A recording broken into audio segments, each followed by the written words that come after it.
नहमदुहु व नुसल्ली अला रसूलिल करीम अम्मा बाद क़ाल अल्लाहु तबारक व तआला फ़ी किताबिल मुबीन ला यातीहिल बातिलु मिन बैनि यदैहि वला मिन खल्फिहि तंज़ीलुम मिन अज़ीज़िन हकीम।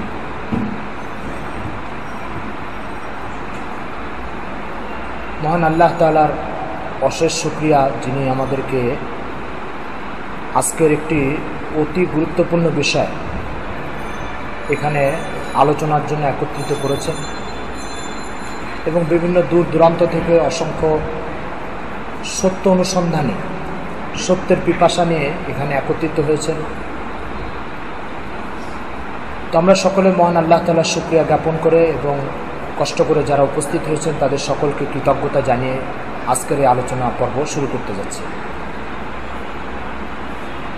আপনারা পূর্বে অবগত হয়েছেন যে আজকের আলোচ্য বিষয় হচ্ছে মির্জা গোলাম আহমদ কাদিয়ানী। সে নিজেকে প্রতিশ্রুত ইমাম মাহদি বলে যে দাবি করেছে, এটা কোরআন ও সুন্নাহর দৃষ্টিতে কতটা বাস্তবসম্মত এবং কতটা বস্তুনিষ্ঠ, এটা হচ্ছে আজকের আলোচ্য বিষয়। এই আলোচ্য বিষয়ের শুরুতে সংক্ষিপ্ত একটি ভূমিকা স্বরূপ আমি দু একটা কথা বলতে চাচ্ছি। সেটা হচ্ছেই যে আমাদের এই আলোচনার উদ্দেশ্য আদৌ এটা নয় যে আমরা কোনো ব্যক্তি বা তার মতাদর্শকে কটাক্ষ করি।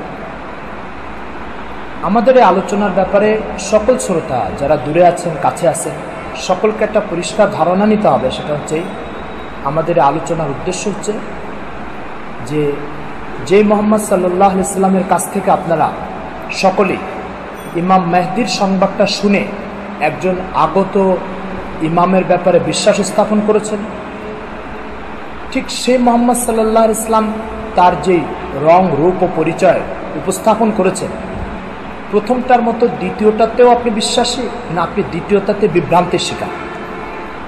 তার পরিচয় সম্পর্কে রাসূল সাল্লাল্লাহু আলাইহি ওয়াসাল্লাম যে কথাগুলি বলেছেন সে ব্যাপারে আপনি কি বিভ্রান্তির শিকার না আপনি সঠিক ইমাম মাহদিকে চিনতে পেরেছেন? এটা জাতির সামনে, দেশের সামনে, শ্রোতাদের সামনে পরিষ্কার করা আমাদের উদ্দেশ্য। আদৌ এটা উদ্দেশ্য না যে আমরা কারোর কোনো বিশ্বাসকে আঘাত করব, কটাক্ষ করব। যদি আমাদের অন্তরের ভিতরে এই ধরনের কোনো নোংরা উদ্দেশ্য থাকে তো আমরা শুরুতে আল্লাহ তাআলার কাছে ক্ষমা চেয়ে নিচ্ছি। আল্লাহ তাআলা যেন আমাদেরকে এই নোংরা উদ্দেশ্য থেকে হেফাজত করেন এবং ক্ষমা করে দেন। সুতরাং কেবলই দাওয়াতি উদ্দেশ্য, কোনো বিতর্ক সৃষ্টি করা, কোনো ব্যক্তিকে আঘাত করা, কটাক্ষ করা আদৌ উদ্দেশ্য নয়। দ্বিতীয় কথা, বর্তমান জামানায় যে সমস্ত কাদিয়ানী সম্প্রদায়ের ভাইরা আছেন তাদের ভিতরে তিনটা শ্রেণী। একটা শ্রেণী আছে যারা বংশ পরম্পরায় কাদিয়ানী, তার অর্থ হচ্ছে বাবা দাদা কাদিয়ানী ছিল তাই সে কাদিয়ানী। দ্বিতীয় একটা শ্রেণী হচ্ছে যারা সত্যিকারে সত্য জানতে যে কাদিয়ানী হয়েছে, এদের একটা শ্রেণী আছে। তারা মনে করেন যে হাকিকি ইসলামী হচ্ছে কাদিয়ানী ধর্মমত। তৃতীয় একটা শ্রেণী আছে যারা কিছু স্বার্থের শিকার হয়ে কিছু স্বার্থের জন্য কাদিয়ানী ধর্মমত গ্রহণ করেছে এবং সে স্বার্থ তাদেরকে ওই ধর্মের উপরে টিকিয়ে রেখেছে। এই তিনটা শ্রেণীর ভিতরে প্রথম দুই শ্রেণী যারা, তারা তো অবশ্যই যদি সত্য উপলব্ধি করতে পারে তাহলে সত্যের কাছে ফিরে আসবে। তৃতীয় যে শ্রেণীটা, সেই শ্রেণীটিকে তো তার চেয়ে বেশি স্বার্থ সরবরাহ করতে হবে, তাহলে সে ফিরে আসবে, নতুবা তাকে তো ফিরে আনা সম্ভব নয়। তো আমাদের কাছে সত্যের পুঁজি আছে, স্বার্থের পুঁজি নেই। সেজন্য আমাদের এখানে উপস্থিত হওয়াই হচ্ছে সত্যের পুঁজি নিয়ে। আশা করি সত্যের সন্ধানী কেউ যদি হয় তাহলে আমাদের এই পুঁজি দ্বারা উপকৃত হবে ইনশাআল্লাহ। এরপর একটা বিষয় হচ্ছে যে ইমাম মাহদি। শুরুতে আপনারা সংক্ষিপ্তভাবে বুঝেছেন যে আসলে এই উম্মতের কোনো সদস্য ইমাম মাহদি যে কে এটা কিছুই জানত। প্রথম এই উম্মতকে ইমাম মাহদির সম্পর্কে অবগতি এবং জানানো হয়েছে মুহাম্মদ সাল্লাল্লাহু আলাইহি ওয়াসাল্লামের মাধ্যমে। রাসূল সাল্লাল্লাহু আলাইহি ওয়াসাল্লাম তার একাধিক হাদিসে ইমাম মাহদি আগমন ঘটবে, তার পরিচয় এবং সেগুলো সহিহ সনদে এবং অত্যন্ত বিশুদ্ধ সূত্রে আমাদের কাছে পৌঁছার কারণে আজ এই উম্মতের সকল সদস্য ইমাম মাহদি নামক একজন ইমাম আসবে এই কথার উপরে বিশ্বাস। এরই সাথে উম্মত যাতে তাকে চিনতে বিভ্রান্তির শিকার না হয় এবং যে কেউ এসে সেই প্রতিশ্রুত মাহদি বলে দাবি করতে না পারে, এই জন্য রাসূল সাল্লাল্লাহু আলাইহি ওয়াসাল্লাম তার আলামত, রংরূপ, জন্ম, নাম, বাবার নাম, পিতার নাম, বংশ, কোথায় জন্ম প্রকাশ পাবে, কোথায় তাকে চিনতে পাবে, এগুলো বিস্তারিত বলেছেন, যা হাদিসের কিতাবে উল্লেখ আছে। আমরা তার কিছু নমুনা আপনাদের সামনে পেশ করবো ইনশাআল্লাহ। প্রথম কথা হচ্ছে, কাদিয়ানীদের সাথে আমাদের প্রথম অংশে একমত আছে। তার অর্থ হচ্ছে রাসূল সাল্লাল্লাহু আলাইহি ওয়াসাল্লাম ইমাম মাহদি নামক এক ইমামের আবির্ভাব ঘটবে, এই কথা রাসূল সাল্লাল্লাহু আলাইহি ওয়াসাল্লাম বলেছেন। কাদিয়ানীরা একমত, আমরা একমত। এটাতে কাদিয়ানীদের সাথে না আমাদের কোনো বিরোধ আছে, না কোনো সংঘাত আছে। এই বিষয়ে ন্যূনতম কোনো মতভেদ কাদিয়ানীদের সাথে সমস্ত উম্মতে মুসলিম আর নাই। মতভেদটা হচ্ছে দ্বিতীয় বিষয়, সেটা হচ্ছে যে রাসূল সাল্লাল্লাহু আলাইহি ওয়াসাল্লাম ইমাম মাহদি আগমনের কথা বললেন, তিনি তার নাম, পরিচয়, ঠিকানাও বলেছেন। কিন্তু নাম, পরিচয়, ঠিকানার ক্ষেত্রে আমরা মির্জা গোলাম মাহমুদ কাদিয়ানীর সাথে যখন ওগুলো মিলাতে যাই, তখন আমরা ব্যর্থ হই, আমরা আর মিলাতে পারি না। ফলে আমাদের অবস্থা হচ্ছে এখনই যে আমরা কি আল্লাহ রাসূল সাল্লাল্লাহু আলাইহি ওয়াসাল্লামের বলা যে আলামতগুলি এবং নাম এবং তাকে চিহ্নিত করার ক্ষেত্রে যেই কজগুলির কথা উপস্থাপন করেছেন রাসূল সাল্লাল্লাহু আলাইহি ওয়াসাল্লাম, আমরা কি সেগুলোকে অনুসরণ করব?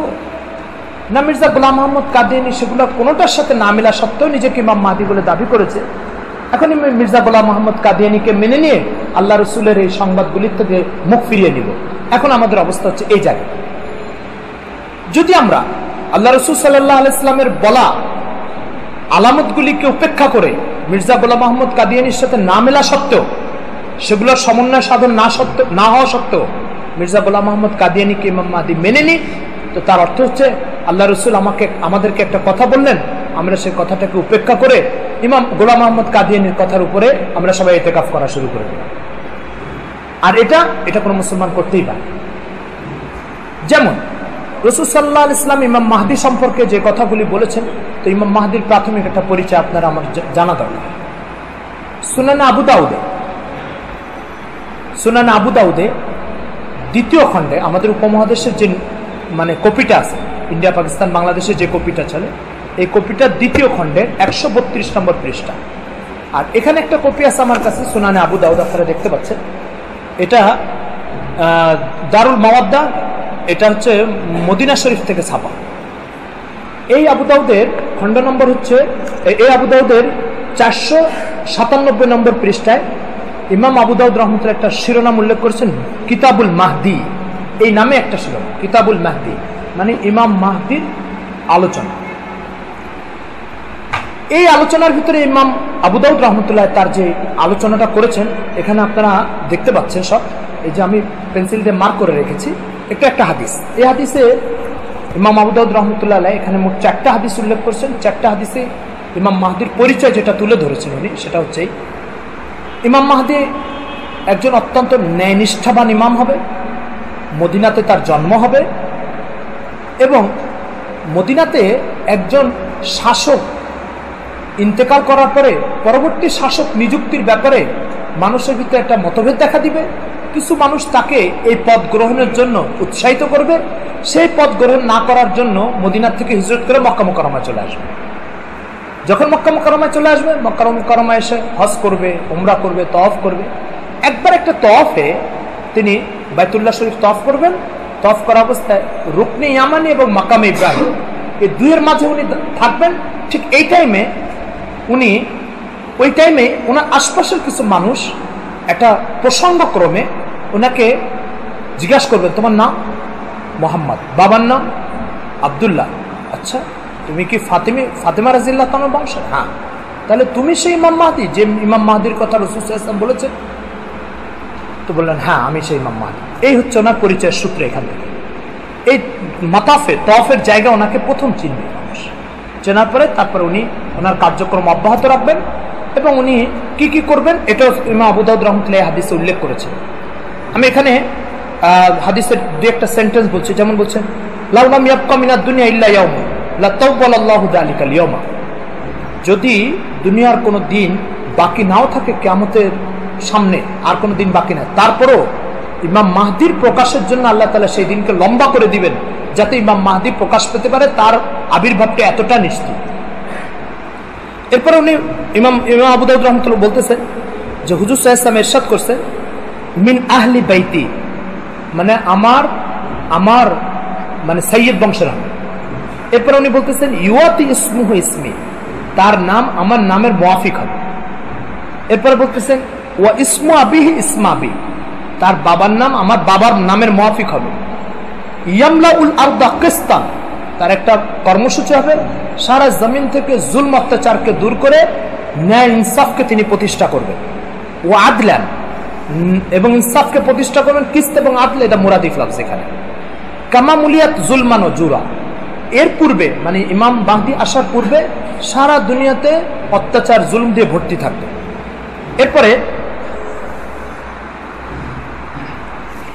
এরপরে যে হাদিসটা ইমাম আবু দাউদ নিয়ে আসছেন, সেই হাদিসটা হচ্ছে হযরত আলী ইবনে নুফাইল আন সাইদ ইবনে মুসাইব আন উম্মে সালামা রাদিয়াল্লাহু তাআলা, এটা রাসূল সাল্লাল্লাহু আলাইহি ওয়াসাল্লামের স্ত্রী থেকে বর্ণিত। তিনি বলতেছেন আল মাহদি মিন আতিরাতি, যে আল্লাহ রাসূল সাল্লাল্লাহু আলাইহি ওয়াসাল্লাম বলেছেন মাহদি এটা আমার বংশের থেকে হবে। মিন উলদি ফাতিমাতা, এবং ইমাম মাহদি যে হবে সে ফাতিমার সন্তানাদির মধ্যে থেকে হবে। এই হাদিসটাকে যিনি হাদিসের মানে টিকা টিপ্পণী লিখেছেন, তিনি বলতেছেন এই হাদিসটা সূত্রের দিক দিয়ে সহিহ হাদিস, অর্থাৎ শেখ মোহাম্মদ আওয়ামার তাহকিক এটা। শেখ মোহাম্মদ আওয়ামা বলতেছেন যে হাদিসটা সনদের এতেবারে, সূত্রের এতেবারে না, এটা তাহকিক ভুল বলেছে। আবু মোহাম্মদ সুলাইমান আল কতুনি উনি বলতেছেন যে হাদিস সনদের এতেবারে, সনদের দৃষ্টিকোণ থেকে সহিহ।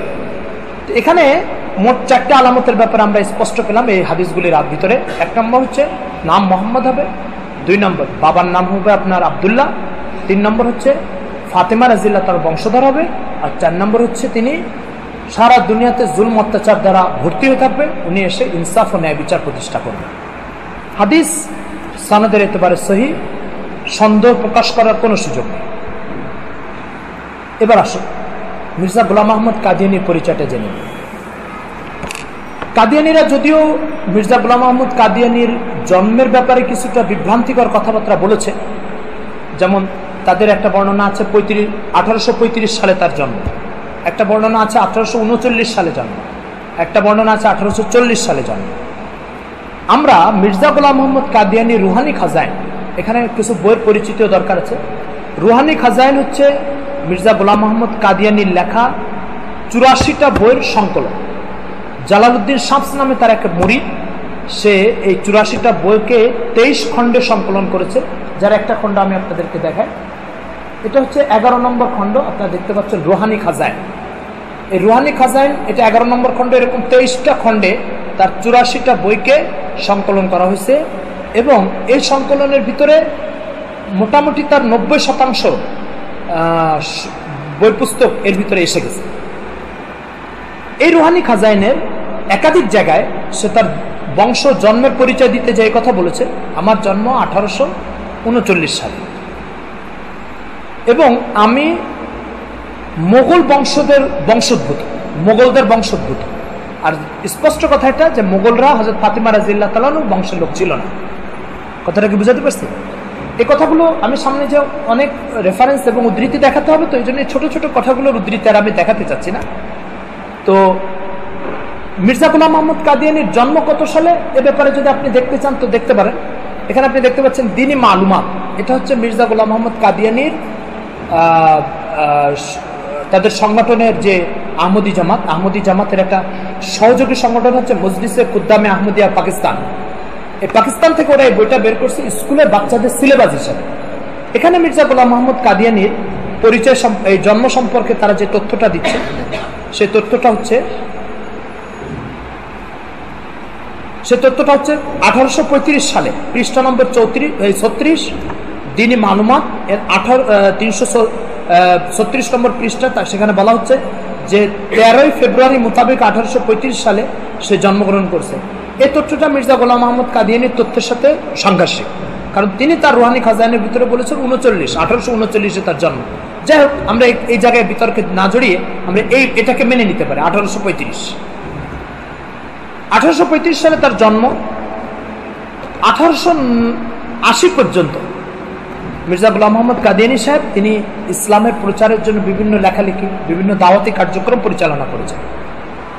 1890 সালে এসে তিনি প্রথম 1890 ঠিক না 80 পরপরই তিনি প্রথমে নিজেকে মুজাদ্দিদ বলে দাবি করেন। এরপরে তার দাবি হচ্ছে যে আমি মামুর মিনাল্লাহ, মানে আল্লাহর পক্ষ থেকে আদিষ্ট।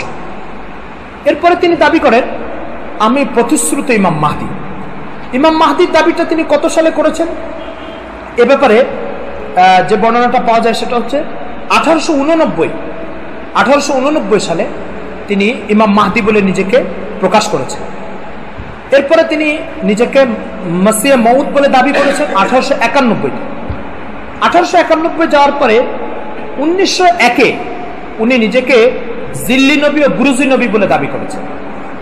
জিল্লি নবী বুরুজি নবী সম্পর্কে একটু জেনে রাখা দরকার। সেটা হচ্ছে ইসলামের ইতিহাসে এই পরিভাষার সাথে মির্জা গোলাম মোহাম্মদ কাদিয়ানীর আবির্ভাবের পূর্বে ইসলামী লিটারেচারের কোথাও এই পরিভাষাগুলি পাওয়া যায়। জিল্লি নবী আর বুরুজি নবী। জিল্লি নবী মানে ছায়া নবী, বুরুজি নবী মানেও ছায়া নবী। ছায়া নবীর পরিভাষা, ইসলামের নবী বলতে দুটো পরিভাষা আছে, একটা হচ্ছে নবী আর একটা হচ্ছে রসুল। রসুল মানে যার কাছে শরীয়ত আসে, আর নবী মানে যার কাছে শরীয়ত আসে না, পূর্বেকার নবীর শরীয়ত অনুযায়ী সে চলে। এই দুইয়ের পাল বাইরে এখানে আর কোনো পরিভাষা পাওয়া যায় না। মির্জা গোলাম মোহাম্মদ কাদিয়ানী সে এখানে নিজেকে জিল্লি নবী বুরুজি নবী বলেছে। আর এখানে একটা মৌলিক নীতিমালা জেনে রাখা দরকার। পৃথিবীর ইতিহাসে যত মতাদর্শ জন্ম নিয়েছে প্রত্যেক মতাদর্শ কিছু নতুন পরিভাষার আশ্রয়ে সেটা দুনিয়াতে টিকে আছে।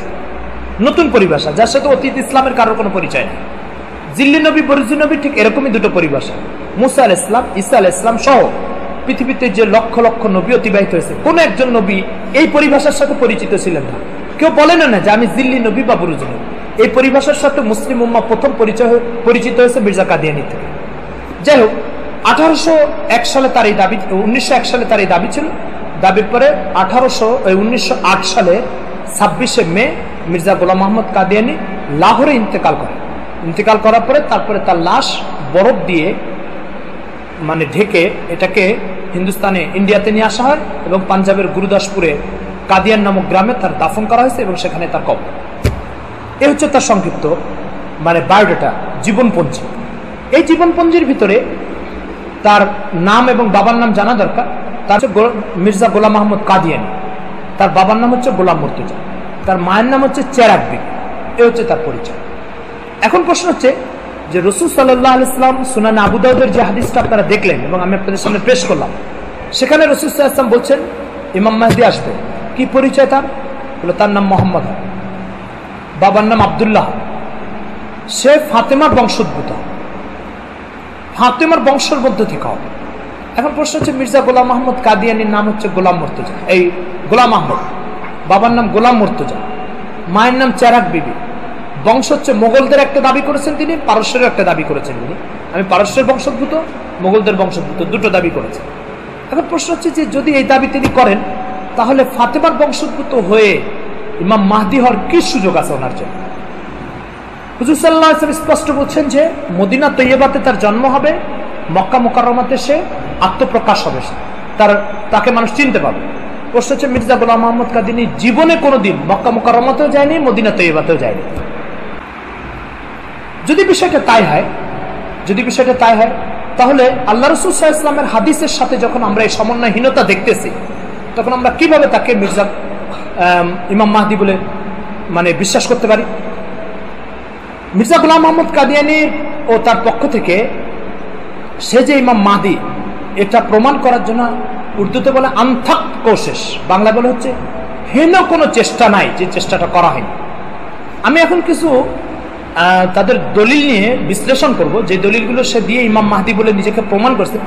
আপনারা বিস্মিত হবেন যে ইসলামী লিটারেচারের এই বিকৃতি সাধন করে কারোর ইমাম মেহেদী হওয়ার কি দরকার ছিল। তার কিছু নমুনা আমি আপনাদেরকে উপস্থাপন করছি। আপনারা দেখতে পাচ্ছেন আমার কাছে বেশ কিছু বই আছে। একটা বই দেখতে পাচ্ছেন আপনারা, তাবলিগি গাইড দেখতে পাচ্ছেন। এই তাবলিগি গাইডটা হচ্ছে মির্জা গোলাম মোহাম্মদ কাদিয়ানীর অনুসারীদের পকেট বুক টাইপ। এরা যে কোনো জায়গায় যায়, বাজারে, হাটে, চায়ের দোকানে, চায়ের স্টলে, যে এটা পড়ে পড়ে ওরা দাওয়াত দিতে থাকে। যারা দাওয়াতি কাজ করে ওদের প্রত্যেকের কাছে আপনি এই বইটা পাবেন। এখানে আরেকটা বই দেখতে পাচ্ছেন, মহা সুসংবাদ। এই মহা সুসংবাদ বইটা হচ্ছে এরা মির্জা গোলাম আহমদ কাদিয়ানি যে ইমাম মাহদি ছিল বলে তাদের যে বিশ্বাস ও দাবি, সে দাবি প্রমাণ করার জন্য এই বইটা লেখা হয়েছে। এর প্রত্যেকটার উপর আমাদের বিশ্লেষণ আসতেছে। আরেকটা বই দেখতে পাচ্ছেন যে মালফুজাত, অর্থাৎ ইমাম তাদের বক্তব্য হচ্ছে হযরত ইমাম মাহদি এর আহ্বান। ইমাম মাহদি তিনি এসে গেছেন, তার কি কি ওয়াজ ও নসিহত আছে, এগুলা কিছু বক্তব্য সংকলন করে এই বইটা তারা প্রচার করে। এখানে একটা বই দেখতে পাচ্ছেন আহমদিয়াতের পয়গাম, অর্থাৎ তাদের বিশ্বাস কি, তাদের কর্মসূচি কি, এটার ব্যাপারে কিছু আলোচনা এখানে আসছে। এরপর আপনারা দেখতে পাচ্ছেন এখানে হযরত ইমাম মাহদি এর আহ্বান, এটা আগেও গেছে, বক্তব্য প্রায় পাশাপাশি। আর এটা একটা বই আপনারা দেখতে পাচ্ছেন যে বইটা হচ্ছে, এই বই বলছে এটা একটা প্রসপেক্টাস। এটা যে কোনো প্রতিষ্ঠান সংগঠনের পরিচয়ের জন্য এরকম একটা প্রসপেক্টাস ছাপে, এটা সেই প্রসপেক্টাস। এই কটা নিয়ে আমাদের এখানে কথা হবে। যে কটা পরিচয় আপনাদেরকে আমি দিলাম, যে কটা বইয়ের, এই কটা বইয়ের যেটাই আপনি খুলবেন সেখানে প্রথমে একটা কথা পাবেন, যেমন তাবলিগি গাইড, এই বইয়ের 10 নম্বর পৃষ্ঠায় দাবি করা হয়েছে রাসূল করিম সাল্লাল্লাহু আলাইহি ওয়াসাল্লাম বলেন, ইন্না লি মাহদিনা আয়াতাইন, অর্থাৎ আমাদের ইমাম মাহদির দুটো আলামত আছে। আলামত দুটো কি বলছে? আলামত দুটো হচ্ছে একই রমজান মাসে চন্দ্রগ্রহণ হবে, সূর্যগ্রহণ হবে। হাদিসটার উদ্ধৃতি দেওয়া হয়েছে এখানে সুনানে দারাকুতনি 188 নম্বর পৃষ্ঠা। এটা সুনানে দারাকুতনিতে যদি আপনি এই হাদিসটা তালাশ করে বের করেন তাহলে যেটা দেখতে পাবেন, আপনারা এই দেখতে পাচ্ছেন সুনানে দারাকুতনি। এই সুনানে দারাকুতনি যেটা, এই সুনানে দারাকুতনির আপনার এর এডিশনটা হচ্ছে এই দারু ইবনে হাজমের প্রকাশ, এবং এর উপরে টিকা লিখেছেন শামসুদ্দিন আজিমাবাদী রহমতুল্লাহ, উপমহাদেশের একজন প্রখ্যাত মুহাদ্দিস। সুনানে দারাকুতনিতে যখন আমরা এই হাদিসটা বের করে দেখি তখন আমরা দেখতে পাচ্ছি পৃষ্ঠা নম্বর 405, এখানে লেখা হয়েছে যে মোহাম্মদ ইবনে আলী হচ্ছে, আপনারা জানেন, হযরত আলী রাদিয়াল্লাহু তাআলা আনহুর ছেলে হুসাইন, হুসাইনের ছেলে আলী, আলীর ছেলে মোহাম্মদ।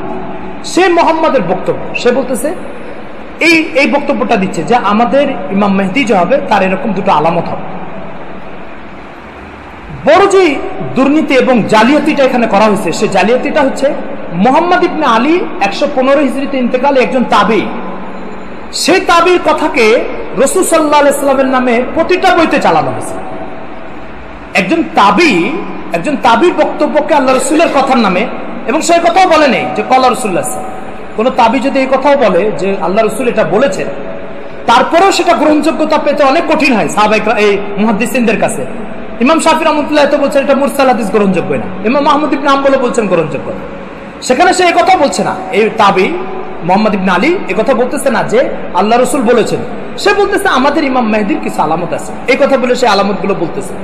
তো যেখানে সে আল্লাহ রাসূলের নাম বাদ দিয়ে বা নাম বলতেছে না, শুধু বলতেছে আমাদের ইমাম মেহদির কিছু আলামত আছে, সেখানে এই সমস্ত বইতে ডাইরেক্ট কোনো সংশয় ছাড়া সুনিশ্চিতভাবে মুহাম্মদুর রাসূলুল্লাহ সাল্লাল্লাহু আলাইহি ওয়াসাল্লাম বলেছেন, এই কথা বলে এই হাদিস লেখা ইসলামী লিটারেচারের সাথে কত বড় জালিয়াতি হবে এটা আপনি চিন্তা করে দেখেন।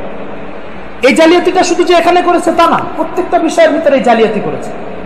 এখানে আপনারা একটা বই দেখতে পাচ্ছেন, হযরত ইমাম মাহদি এর আহ্বান। এই বইয়ের পৃষ্ঠা নম্বর হচ্ছে 50।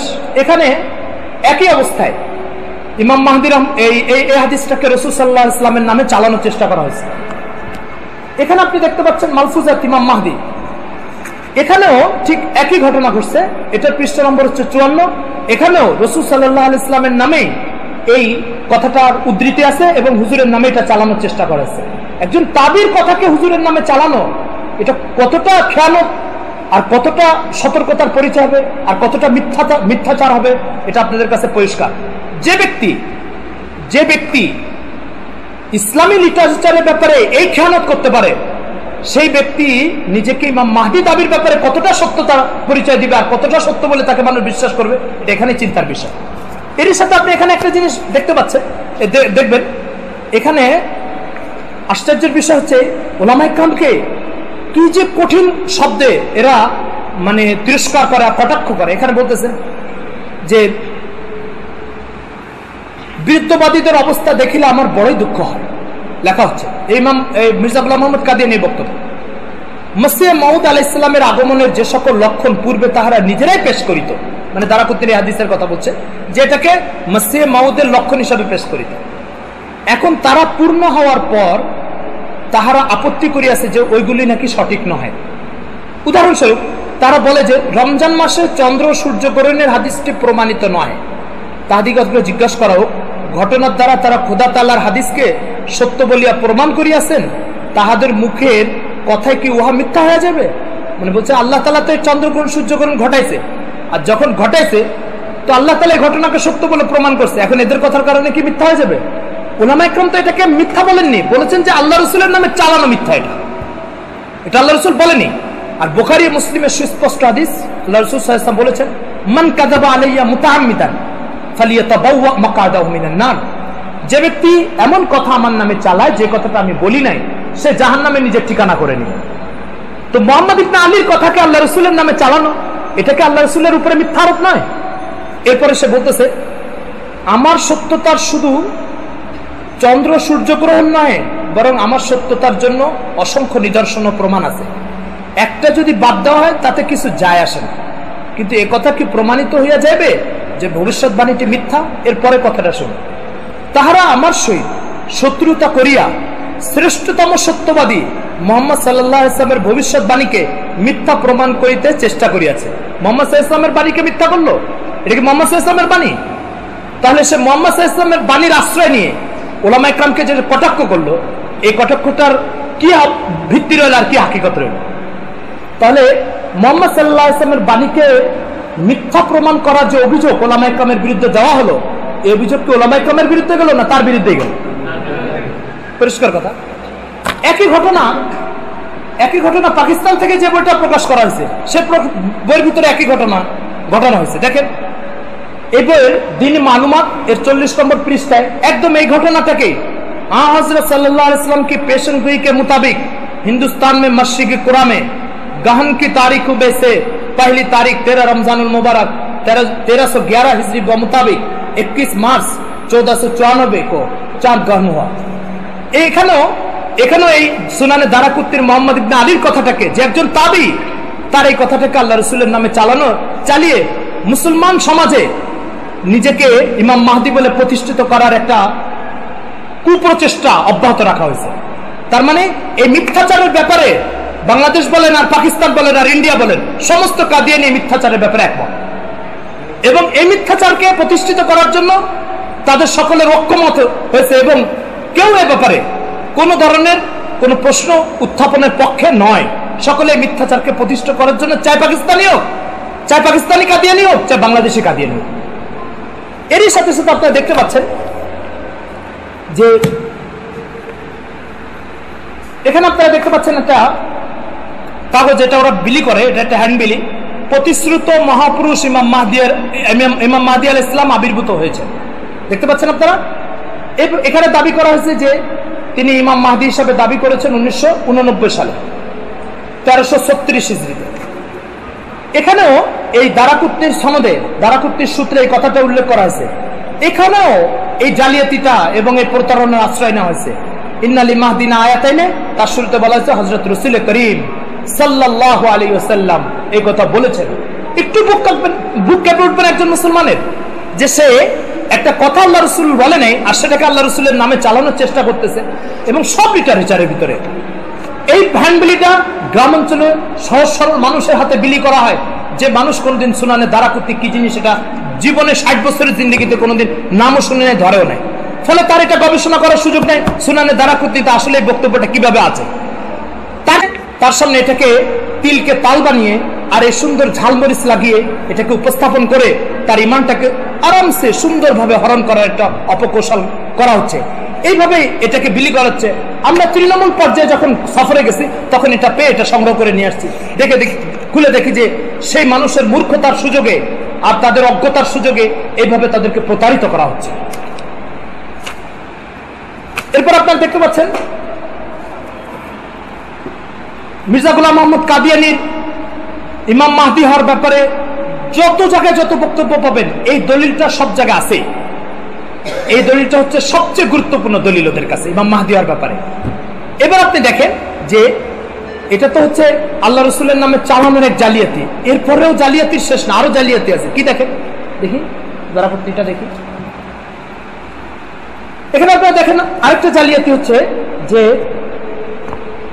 এই হাদিসের ব্যাপারে, এই হাদিসের মধ্যে সূত্রের ভিতরে আমর ইবনে শিমার একজন রাবি আছে। এই রাবি সম্পর্কে এই কিতাবের যিনি টিকা লিখছেন শামসুদ্দিন আজিমাবাদী রহমতুল্লাহ আলাইহ, উনি লিখতেছেন যে এই সনদটা আমর ইবনে শিমার আন জাবির কিলাহুমা যায়ফান লা ইহতাজ্জু বিহিমা, মানে এরা দুইজন নিতান্তই দুর্বল রাবি এবং এদেরকে দিয়ে এদের বর্ণিত হাদিস দিয়ে কোনো জায়গায় দলিল পেশ করা সম্ভব নয়। কথাটা কি বুঝাতে পারলাম? দুর্বল দুইজন রাবি, তাদের হাদিস দলিল হিসাবে পেশ করা সম্ভব নয়। এই দুর্বল হাদিস যেটা, সেই দুর্বল হাদিস যদি সবচেয়ে বড় দলিল হয়, ওদের সবচেয়ে বড় গ্রহণযোগ্য, যা কোনো লিটারেচার থেকে খালি না, এই যদি হয় তাদের, তাহলে বাকি দলিলগুলোর অবস্থা কি তাহলে? এবং কিয়ামত পর্যন্ত মির্জা গোলাম আহমদ কাদিয়ানীকে প্রতিশ্রুত মাহদী হিসাবে প্রমাণ করার জন্য এই দলিলটা সব লিটারেচারে উল্লেখ থাকবে, কিন্তু তার অবস্থা হচ্ছে যে এক জালিয়াতি করা হয়েছে হুজুরের নামে চালিয়ে, দ্বিতীয় জালিয়াতি করা হয়েছে গ্রহণযোগ্য নয়, অতি দুর্বল একটা বর্ণনা, সেটাকে ইমাম মাহদীর প্রমাণের জন্য হাজির করা হয়েছে। নিশ্চয়ই এটা দেখে আপনি বুঝতে পারবেন যে বাকি দলিলগুলোর অবস্থা কতটা ভয়াবহ। এরপরে যে জিনিসটা বোঝার সেটা হচ্ছে যে আচ্ছা ঠিক আছে, মেনে নিলাম যে এটা গ্রহণযোগ্য, এটাও মেনে নিলাম যে মোহাম্মদ ইবনে আলী হচ্ছে ইমাম বাকির রহমতুল্লাহ আলাইহ, তার বক্তব্য এটা সঠিক, কোনো সন্দেহ নেই। কিন্তু তার চেয়ে বড় জালিয়াতি আর ভয়াবহ যে মিথ্যাচারটা করা হয়েছে, সেটা কি শুনবেন? সেটা শুনুন। আপনারা যারা আরবি বুঝেন তারা বুঝবেন। এখানে বলা হয়েছে ইয়ানকাসিফুল কামারু লি আউয়ালি লাইলাতি মিন রমাজান, ইয়ানকাসিফুল কামারু লি আউয়ালি লাইলাতি মিন রমাজান, রমজানের প্রথম তারিখে চন্দ্রগ্রহণ হবে। ও তানকাসিফুশ শামসু ফি নিসফি মিনহু, আর সূর্যগ্রহণ হবে 15 তারিখে। আরবি আপনারা শুনছে বুঝতে পারছে, চন্দ্রগ্রহণ হবে কত তারিখে বললো? রমজানের প্রথম তারিখে। আর সূর্যগ্রহণ হবে কত তারিখে? 15 তারিখে। সূর্যগ্রহণ আর চন্দ্রগ্রহণ এই যে 1 তারিখে আর 15 তারিখে, মির্জা গোলাম আহমদ কাদিয়ানী টাইমে যে সূর্যগ্রহণ আর চন্দ্রগ্রহণটা রমজান মাসে হয়েছিল, সেটা হচ্ছে 13 তারিখে হয়েছিল রমজানের চন্দ্রগ্রহণ, আর 28 তারিখ হয়েছে সূর্যগ্রহণ। ঠিক আছে, এটা আমার কথা না, এটা তার বক্তব্য। দিনই মালুমাত এখানে 40 নম্বর পৃষ্ঠায়, এবং আরো বাংলায় সমস্ত লিটারেচার আপনারা পাবেন, আমি এখানেই দেখাই দিই।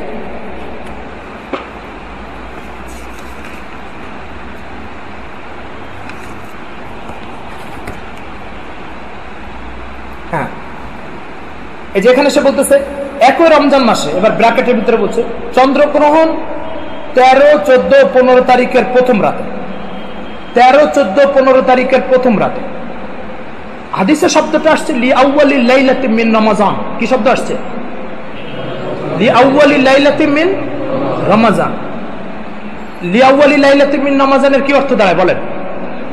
রমজানের প্রথম রাতে। এখানে সে তর্জমা করতেছে যে 13, 14, 15 তারিখের প্রথম রাতে। 13, 14, 15 তারিখের শব্দটা এই হাদিসে কোথায় আসছে? ইমাম মুহাম্মদ ইবনে বাকিরের বক্তব্যের কোথায় আসছে 13, 14 তারিখ 15 তারিখের প্রথম রাতে? লি আউয়ালি লাইলাতি মিন রমাজান যদি হয় 13, 14, 15 তারিখের প্রথম রাতে, তো আরেকজন এসে বলবে যে 5, 6, 7 তারিখের প্রথম রাতে। ওটাকে আপনি যদি বলেন যে এটা ভুল, তাহলে আপনার এটা ভুল। ওর পক্ষে যেমন এই হাদিসে কোনো শব্দ নেই, এর পক্ষে হাদিসে শব্দ নেই। দ্বিতীয় নম্বর হচ্ছে সূর্যগ্রহণটা হয়েছিল তার ওই রমজানে 28 রমজানে হচ্ছে সূর্যগ্রহণ। 28 রমজানে সূর্যগ্রহণের ব্যাপারে হাদিসে যে শব্দটা আসছে সেটা হচ্ছে তানকাসিফুশ শামসু ফি নিসফি মিনহু, মানে মধ্যম রমজানে সূর্যগ্রহণ হয়েছে। তো ফি নিসফি মিনহু, মিনহু মানে মিন রমাজান, হুজুমিনের মার্জা হচ্ছে রমজান। তাহলে মাঝ রমজানে মানে 15 তারিখে, এই 15 তারিখে সূর্যগ্রহণ হয়েছে, তার সূর্যগ্রহণটা হচ্ছে 28 তারিখে।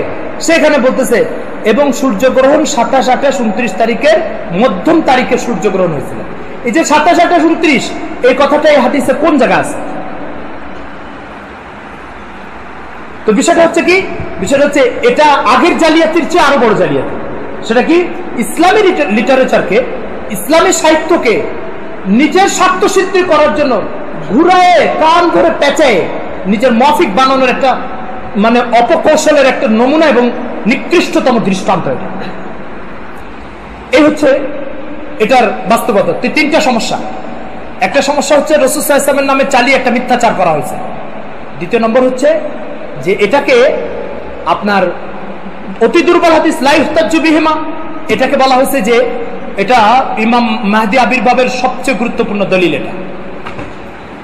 3 নম্বর কথা হচ্ছে যে চন্দ্রগ্রহণ আর সূর্যগ্রহণের ব্যাপারে হাদিসের বক্তব্য হচ্ছে চন্দ্রগ্রহণ হতে হবে প্রথম রমজানে আর সূর্যগ্রহণ হতে হবে 15 রমজানে। তার টাইমে এটা ঘটেছিল 13 রমজানে আর 28 রমজানে। সে হাদিসকে বিকৃত করে নিজেকে ইমাম মাহদী দাবি করার জন্য, প্রমাণ করার জন্য এভাবে বেকায়ে চূড়ায় ভেঙে চুরে হাদিসটাকে নিজের সাথে সেট করার চেষ্টা করেছে, যার সমর্থনে হাদিসের কোনো শব্দ নাই। এটা তো গেল হচ্ছে 3 নম্বর মিথ্যাচার। 4র্থ নম্বর একটা মিথ্যাচার আছে। সেই মিথ্যাচারটা হচ্ছে যে এই বক্তব্যটাকে যেখানেই তারা উল্লেখ করছে সেখানে সুনানে দারাকুত্তির সাথে বলে দিয়েছে আরো 6টা কিতাবে এই হাদিস আছে। যেমন এই তাবলিগি গাইড দেখেন, এখানে বলা হয়েছে আরো 6টি প্রসিদ্ধ কিতাবে হাদিসটি বর্ণিত। এটা একটা চরম মিথ্যাচার। এই কথাটা কেন বলা হয়েছে জানেন? বলে এই কথা বলা হয়েছে এই কারণে যাতে করে একজন পাঠক মনে করে আচ্ছা অনেক প্রসিদ্ধ হাদিস 6টা কিতাবে আছে, তো হাদিস তো অনেক গ্রহণযোগ্য হাদিস। এই আরেকটা মিথ্যাচার করা হয়েছে। এই 4টা মিথ্যাচার হচ্ছে তাদের সবচেয়ে মজবুত দলিল। কাদিয়ানীদের পক্ষ থেকে প্রকাশিত একটা পত্রিকা আছে মাসিক আহমদী পাক্ষিক।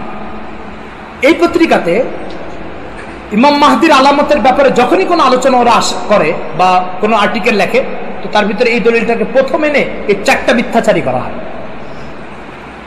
তো আশা করি সবচেয়ে মজবুত ও গুরুত্বপূর্ণ দলিল যা ওদের প্রত্যেকটা লেখালেখিতে আছে, প্রত্যেকটা বইতে আছে।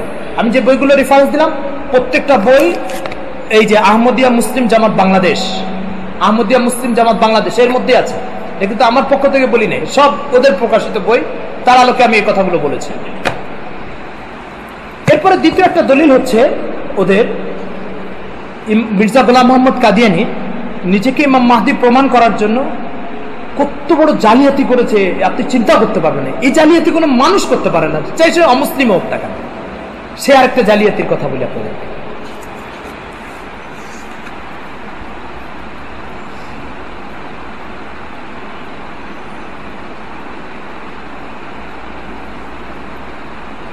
ছয় নম্বর খণ্ড 337 নম্বর পৃষ্ঠা রুহানি হাজার।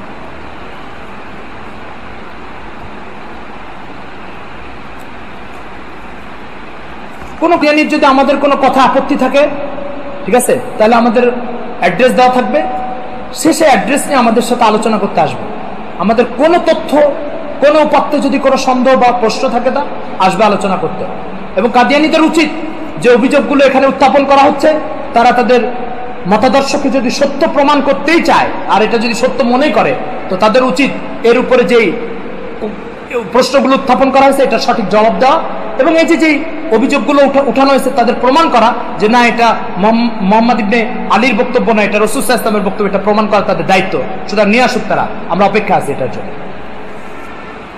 এখানে আপনি দেখতে পাচ্ছেন মির্জা গোলাম মোহাম্মদ কাদিয়ানী তার একটা রুহানি খাজাইন 6 নম্বর পৃষ্ঠা, এই 6 নম্বর খণ্ড 337 নম্বর পৃষ্ঠা। এখানে এসে কত বড় একটা জালিয়াতি করছে দেখেন।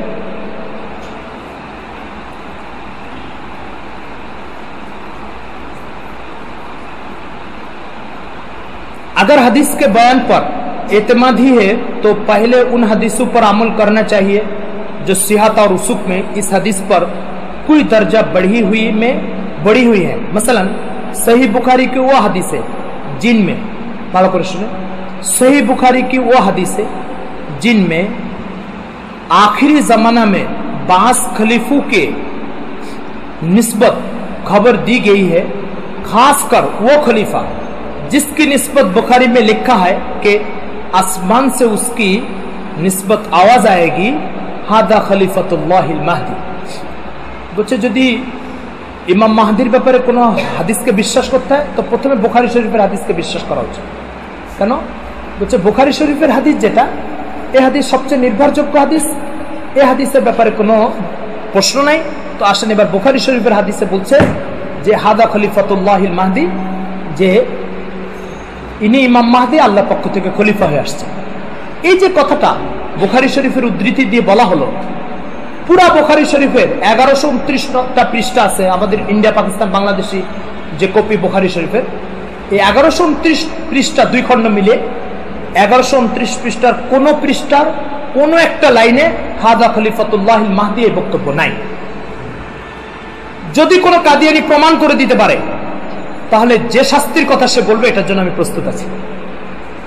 হাদা খলিফাতুল্লাহিল মাহদি বুখারী শরীফের যে উদ্ধৃতি মির্জা গোলাম মোহাম্মদ কাদিয়ানি তার রুহানি খাজাইনের 6 নম্বর খণ্ডের 335 নম্বর পৃষ্ঠায় এই উদ্ধৃতিটা দিয়েছে, এই উদ্ধৃতি পুরা বুখারী শরীফের কোন একটা পৃষ্ঠার কোন একটা লাইনে নাই। যদি প্রমাণ করে দিতে পারে যে কোনো শাস্তির জন্য প্রস্তুত আছে। প্রশ্ন হচ্ছে যে আপনি যদি ইমাম মাহদি হবেন তো আপনার মিথ্যা উদ্ধৃতি দেওয়ার কি দরকার ছিল? কোন মিথ্যা উদ্ধৃতি দেওয়ার দরকার আছে? এই জিনিসটা আমার, এই জিনিসটা আমার, এটা প্রমাণ করার জন্য কোনো মিথ্যা কথা বলার দরকার আছে? মিথ্যা কথা কে বলবে বলেন তো? যার না, যে এটা মালিক না, সে মিথ্যা কথা বলবে। যদি বিষয়টা এই হয় যে আমার জিনিস আমাকে প্রমাণ করার জন্য মিথ্যা কথা বলার দরকার নেই, তাহলে এই মিথ্যার আশ্রয় কেন না হয়? যে ব্যক্তি বুখারী শরীফের মতো একটা কিতাবের ব্যাপারে এরকম ভুল উদ্ধৃতি দিতে পারে, তার ইমাম মাহদি হওয়ার দাবির ব্যাপারে উম্মত কি বিশ্বাস করবে বলেন? কি বিশ্বাস করবে? মির্জা গোলাম মোহাম্মদ কাদিয়ানি তার অন্তত 50টার মতো দাবি আছে, এগুলো আমরা ধারাবাহিকভাবে আলোচনা করব আগামী মজলিসগুলোতে। তার এই 50টা দাবির প্রত্যেকটা দাবি এই ধরনের কিছু মিথ্যা খুঁটির উপরে দাঁড়িয়ে আছে। কোনো একটা দাবি এরকম নাই যে দাবির নিচে কোনো সত্যের খুঁটিকে স্থাপন করা হয়েছে। কোন একটা আপনারা বিস্মিত হবেন, আপনারা শুনলে বিস্মিত হবেন যে মির্জা গোলাম মোহাম্মদ কাদিয়ানি এই যে উদ্ধৃতিগুলো দিল, এগুলো যে না জেনে বা ভুলে হয়ে গেছে, বিষয়টা আদৌ তা নাই। এটা একটা পরিকল্পিত চক্রান্ত। কিভাবে এটা বুঝবেন? যেমন একটু আগে দারাকুত্তির যে হাদিসটার কথা বললাম আপনাদেরকে, এই দারাকুত্তির হাদিসটা যখন তারা তাদের প্রসপেক্টাসে লিখতেছে, এই প্রসপেক্টাসে লিখতেছে যে দারাকুত্তির হাদিস যখন লিখতেছে এখানে কিন্তু কলা রাসূলুল্লাহ সাল্লাল্লাহু আলাইহি ওয়াসাল্লাম লেখে নেই। এই প্রসপেক্টাসে যখন লিখতেছে না তখন কিন্তু কলা রাসূলুল্লাহ সাল্লাল্লাহু আলাইহি ওয়াসাল্লাম লেখে নেই। কেন লেখে নেই? লেখে নেই এই কারণে এটা তো সাধারণভাবে ব্যাপক ছড়ায়, তো ওলামা ইকরামের হাতেও আসবে। যখন ওলামা ইকরামের হাতে আসবে তখন যদি থলের থেকে বিড়ালটা বেরিয়ে যায়, তো সেই জন্য এখানে লেখা নেই। বুঝা গেল যে এটা যে আল্লাহ রসুলের হাদিস নয়, এটা ওদের জানা আছে, নতুবা এখানে উল্লেখ করতো। তো এটা যেহেতু জানা আছে, তো এই সমস্ত কিতাবের ভিতরে আল্লাহ রসুলের নামে হাদিসটা চালানোর কি অর্থ? যদি কোনো কাদিয়ানি সত্যি তার মতাদর্শ ধর্মমতের পক্ষে একজন আন্তরিক কর্মী হয়ে থাকে, তাহলে তার উচিত এই যে চ্যালেঞ্জটা আমরা এখানে দিলাম যে বুখারী শরীফে হাদা খলিফাতুল্লাহিল মাহদি এই বক্তব্যটা পুরা বুখারী শরীফের 1119টা পৃষ্ঠার ভিতরে কোন এক পৃষ্ঠার কোন এক লাইনের নাই। যদি কোনো কাদিয়ানি তার মতাদর্শের পক্ষে একজন আন্তরিক হিতাকাঙ্ক্ষী কর্মী হয়ে থাকে, সে আমাদের এই চ্যালেঞ্জ গ্রহণ করে বুখারী শরীফ থেকে দেখাই দিয়ে যায়। কিন্তু যে বুখারী শরীফ ইমাম বুখারী লিখেছেন সেটাতে সম্ভব না। যদি কোনো বুখারী কোনো কাদিয়ানি লেখে তাতে হয়তো সম্ভব হতে পারে। প্রশ্ন হচ্ছে, যে ব্যক্তি ইসলামী লিটারেচারের ভিতরে এই জালিয়াতি করে, সে ব্যক্তির কোন দাবির উপরে উম্মত আস্থা পোষণ করবে বলেন? শুধু যে এই দুটো দেখালাম তা নয়, এ ধরনের আরো অসংখ্য জালিয়াতি আছে, যে জালিয়াতির সময় সীমাবদ্ধতার কারণে এত তো দেখাতে পারবেন। আরো দু একটা দেখাই দিই আপনাদেরকে। মির্জা গোলাম মোহাম্মদ কাদিয়ানি তার একটা দাবি হচ্ছে আমি হযরত ঈসা আলাইহিস সালাম যে কিয়ামতের পূর্বে দুনিয়াতে আবার আসার কথা আছে, আল্লাহ রাসূল বলে গেছে। এখন ঈসা আলাইহিস সালামের ব্যাপারে হাদিস আসছে সে তো দামেস্কে দুইজন ফেরেশতার কাঁধের উপরে ভর করে আসবে, কিন্তু এ তো ইন্ডিয়াতে মায়ের পেট থেকে জন্ম নিয়েছে। তো ওটা ওই হাদিসের সাথে এর সমন্বয় কিভাবে হবে? ফলে সে বাধ্য হয়ে অস্বীকার করছে এই কথা যে ঈসা আলাইহিস সালাম যার দুনিয়াতে আসার কথা, আসলে আদৌ সে আসমান থেকে আসবে না, সে তো মারা গেছে, কোন মায়ের পেট থেকে ঈসার মতো আরেকজন আসবে। আজানটা বন্ধ, শেষ হোক। তো আমাদের আলোচনা চলতেছিল, জি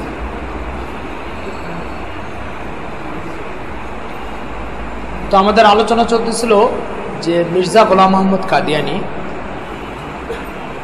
সে তার এই সমস্ত অমূলক দাবিকে প্রমাণ করার জন্য ইসলামী লিটারেচারের ভিতরে কি কি বিকৃতি সাধন করেছে, এটা নিয়ে আলোচনা চলতেছে। তো এই যাবৎকাল আমরা কয়েকটা বিকৃতির কথা আপনাদেরকে একদম প্রমাণ সহ দেখিয়েছি। এখন আসেন আরেকটা বিকৃতি। মির্জা গোলাম মোহাম্মদ কাদিয়ানী মনে হয় ভেবেছিল যে আসলে আমি এগুলো লিখে দিই, এই উম্মতকে আর মূল কিতাব ঘাটাঘাটি করে এগুলো দেখবে নাকি। উনি মনে করেছিল দারাকুতনির নামে এক কথা লিখে দিই, বুখারীর নামে আরেক কথা লিখে দিই, এই উম্মতকে আর এরকম সময় আছে যে এরা সে বুখারী আর দারাকুতনি খুলে খুলে দেখবে। কিন্তু সে জানে না যে ও এই উম্মত তার ঈমান বাঁচানোর জন্য এর চেয়েও কঠিন কাজ যদি করতে হয় সেটা করতে প্রস্তুত আছে। দারাকুতনি খুলে ঘাটা আর বুখারী খুলে ঘাটা তো সহজ কাজ।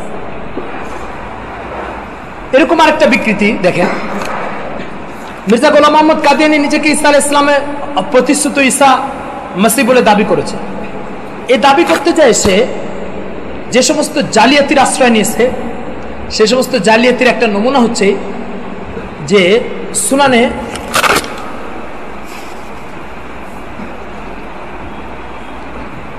রুহানি খাজাইনের 7 নম্বর খণ্ডের 212 এবং 312 এবং 314 নম্বর পৃষ্ঠা, রুহানি খাজাইনের 7 নম্বর খণ্ডে 312 এবং 314 নম্বর পৃষ্ঠাতে সে লিখতেছে যে রাসূল সাল্লাল্লাহু আলাইহি ওয়াসাল্লাম একটা হাদিস বলেছেন, ইয়ানজিলু আখি ঈসা ইবনে মারইয়াম আলা জাবালিন আফিকিন ইমামান হাদিয়ান হাকামান আদিলা। আমার এক ভাই ঈসা ইবনে মারইয়াম সে অবতরণ করবে একটা পাহাড়ের উপরে, একজন ইমাম হয়ে, একজন হাদি হয়ে, একজন শাসক হয়ে, একজন ইনসাফ প্রতিষ্ঠাকারী হয়ে।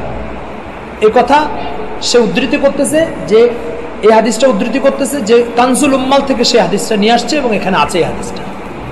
আমরা যখন কানজুল উম্মাল তালাশ করলাম, তখন তালাশ করে যে দেখি যে এই হাদিসের ভিতরে এক বড় ধরনের জালিয়াতি তিনি করেছেন। আমরা এখানে দেখছি যে কানজুল উম্মালে যখন এই হাদিসটা আছে তখন আছে ইয়ানজিলু আখি ঈসা ইবনে মারইয়াম মিনাস সামা, আসমান থেকে অবতরণ করবে। এই মিনাস সামাটা তার জন্য একটা বড় অ্যাটম বোমা, সেজন্য সে পাশ কেটে মাইন্ডটা যাতে বিস্ফোরিত না হয় এই জন্য পাশ কেটে যাওয়ার চেষ্টা করে সামাটাকে পুরো ইবারত থেকে আউট করে দিয়েছে। দিয়ে সে প্রমাণ করার চেষ্টা করেছে যে ঈসা তো দুনিয়াতে আসবে, কিন্তু আসমান থেকে আসবে এই তথ্য সঠিক নয়, মায়ের পেট থেকে আসবে। সুতরাং সামা শব্দটা তার জন্য মহাবিপদের কারণ। তো সে কানজুল উম্মালের রেফারেন্স দিয়েছে, সে রেফারেন্সের ভিতরে মিনাস সামা শব্দটা আছে। সে তার বক্তব্যের ভিতরে যখন এই হাদিস নিয়ে এসেছে, পুরো হাদিস এনেছে, সামা শব্দটা বাদ দিয়ে দিয়েছে। আমরা যখন কানজুল উম্মাল করলাম, কানজুল উম্মাল খণ্ড নম্বর হচ্ছে 14, খণ্ড নম্বর 14, পৃষ্ঠা নম্বর হচ্ছে 262 নম্বর পৃষ্ঠা, আপনার দারুল কুতুবিল ইলমিয়া বৈরুত লেবানন থেকে প্রকাশিত। এর 662 নম্বর পৃষ্ঠার ভিতরে আমরা দেখতে পাচ্ছি আল্লাহ রাসূল সাল্লাল্লাহু আলাইহি ওয়াসাল্লাম বলতেছেন, ইয়ানজিলু আখি ঈসা ইবনে মারইয়াম মিনাস সামা। সে অত্যন্ত সূক্ষ্ম কৌশলে মিনাস সামা শব্দটাকে বাদ দিয়ে সে তার অনৈতিক দাবিকে প্রতিষ্ঠা করার চেষ্টা করেছে। যখন এটা দেখলাম তখন বিস্মিত হলো, আরে এ কেমন মিথ্যাচার, আরে কেমন লিটারেচারের বিকৃতি। তখন আমরা ভাবলাম আসলে প্রত্যেকটা দাবি যদি আমরা এইভাবে খুঁজে তালাশ করে বের করতে থাকি, যে প্রত্যেক জায়গায় তা সে এরকম একটা জালিয়াতির আশ্রয় নিয়ে সে নিজেকে এই সমস্ত প্রতিশ্রুত ঈসা বলে প্রমাণ করার চেষ্টা করেছে। এদিকে আপনারা শুনলে অবাক হবেন, মিথ্যাচার বা এই ধরনের তথ্যের বিকৃতির ব্যাপারে তার কি ফতোয়া আছে এটা একটু জানা দরকার। আপনারা দেখবেন সে মিথ্যাচার সম্পর্কে বলছে, যে ব্যক্তি মিথ্যা কথা বলে সে মুরতাদের চেয়েও খারাপ। যে ব্যক্তি মিথ্যাচার করলে সে কি মুরতাদের চেয়ে খারাপ। খণ্ড নম্বর 17 রুহানি খাজাইন খণ্ড নম্বর 17 56 নম্বর পৃষ্ঠা, সেখানে বলতেছে যে মিথ্যা কথা বলা এটা মুরতাদের চেয়ে খারাপ। যেমন সেখানে বলতেছে ঝুট বলনা মুরতাদ হোনে সে কম নেই, মানে মিথ্যা কথা বলা মুরতাদ হওয়ার চেয়ে কম না, তার মানে এটা হচ্ছে বেশি হবে। রুহানি খাজাইন খণ্ড নম্বর 17 পৃষ্ঠা নম্বর 56, এখানে সে বলতেছে মিথ্যা কথা বলা মুর্তাদা হচ্ছে কম না। তো একজন বুখারী শরীফের নামে একটা হাদিস চালাই দিবে, বুখারী শরীফে আছে, এটা সত্য কথা হলো না মিথ্যা কথা হলো? তাহলে উনি ওনার ফতোয়ার আলোকে কি প্রমাণ হলেন? আশ্চর্য কথা। তো যে ব্যক্তি মুরতাদ হয়, যে ব্যক্তি ইসলাম থেকে বেরিয়ে যায়, সে কখনো ইমাম মাহদি হতে পারে? সে কি হতে পারে না? মাহদি হতে পারে।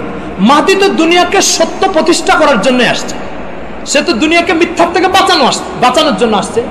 তো যে এরকম মামুলি কথায় মিথ্যা কথা বলে, সে আবার ইমাম মাহদি হবে কি করে? সুনান আবু দাউদের যে হাদিস আপনারা 497-98 নম্বর পৃষ্ঠাতে দেখেছেন, সেখানে ইমাম আবু দাউদ রহমতুল্লাহ লিখছেন রাসূল সাল্লাল্লাহু আলাইহি ওয়াসাল্লাম বলেছেন, সে ইনসাফ প্রতিষ্ঠা করবে, ন্যায় বিচার প্রতিষ্ঠা করবে, দুনিয়ার থেকে জুলুমকে খতম করবে। এটা তার দায়িত্ব। যে ব্যক্তি নিজে মিথ্যা দ্বারা মানে তার অস্থিমজ্জায় মিথ্যা দ্বারা আচ্ছাদিত, সে যার অস্থিমজ্জায় মিথ্যা প্রবিষ্ট, সে ব্যক্তি আবার কিভাবে দুনিয়াকে ন্যায় বিচার আর মানে ইনসাফ দ্বারা ভরপুর করবে আর জুলুম থেকে দুনিয়াকে বাঁচাবে? শুধু কেই তার আরেকটা ফতোয়া শুনেন, এটা তো উচ্চারণ করাও কঠিন, কিন্তু সে লিখছে এখানে আরেকটা কথা বললে কি, মির্জা গোলাম আহমদ কাদিয়ানী না, দুনিয়াতে এই পর্যন্ত যদি গালি দেওয়া লোকের কোনো তালিকা তৈরি করা হয় তো তার নামটা প্রথমে দিতেই হবে। এরকম গালি সে দেয়। আমরা কিছু নমুনা দেখাবো আপনাদেরকে।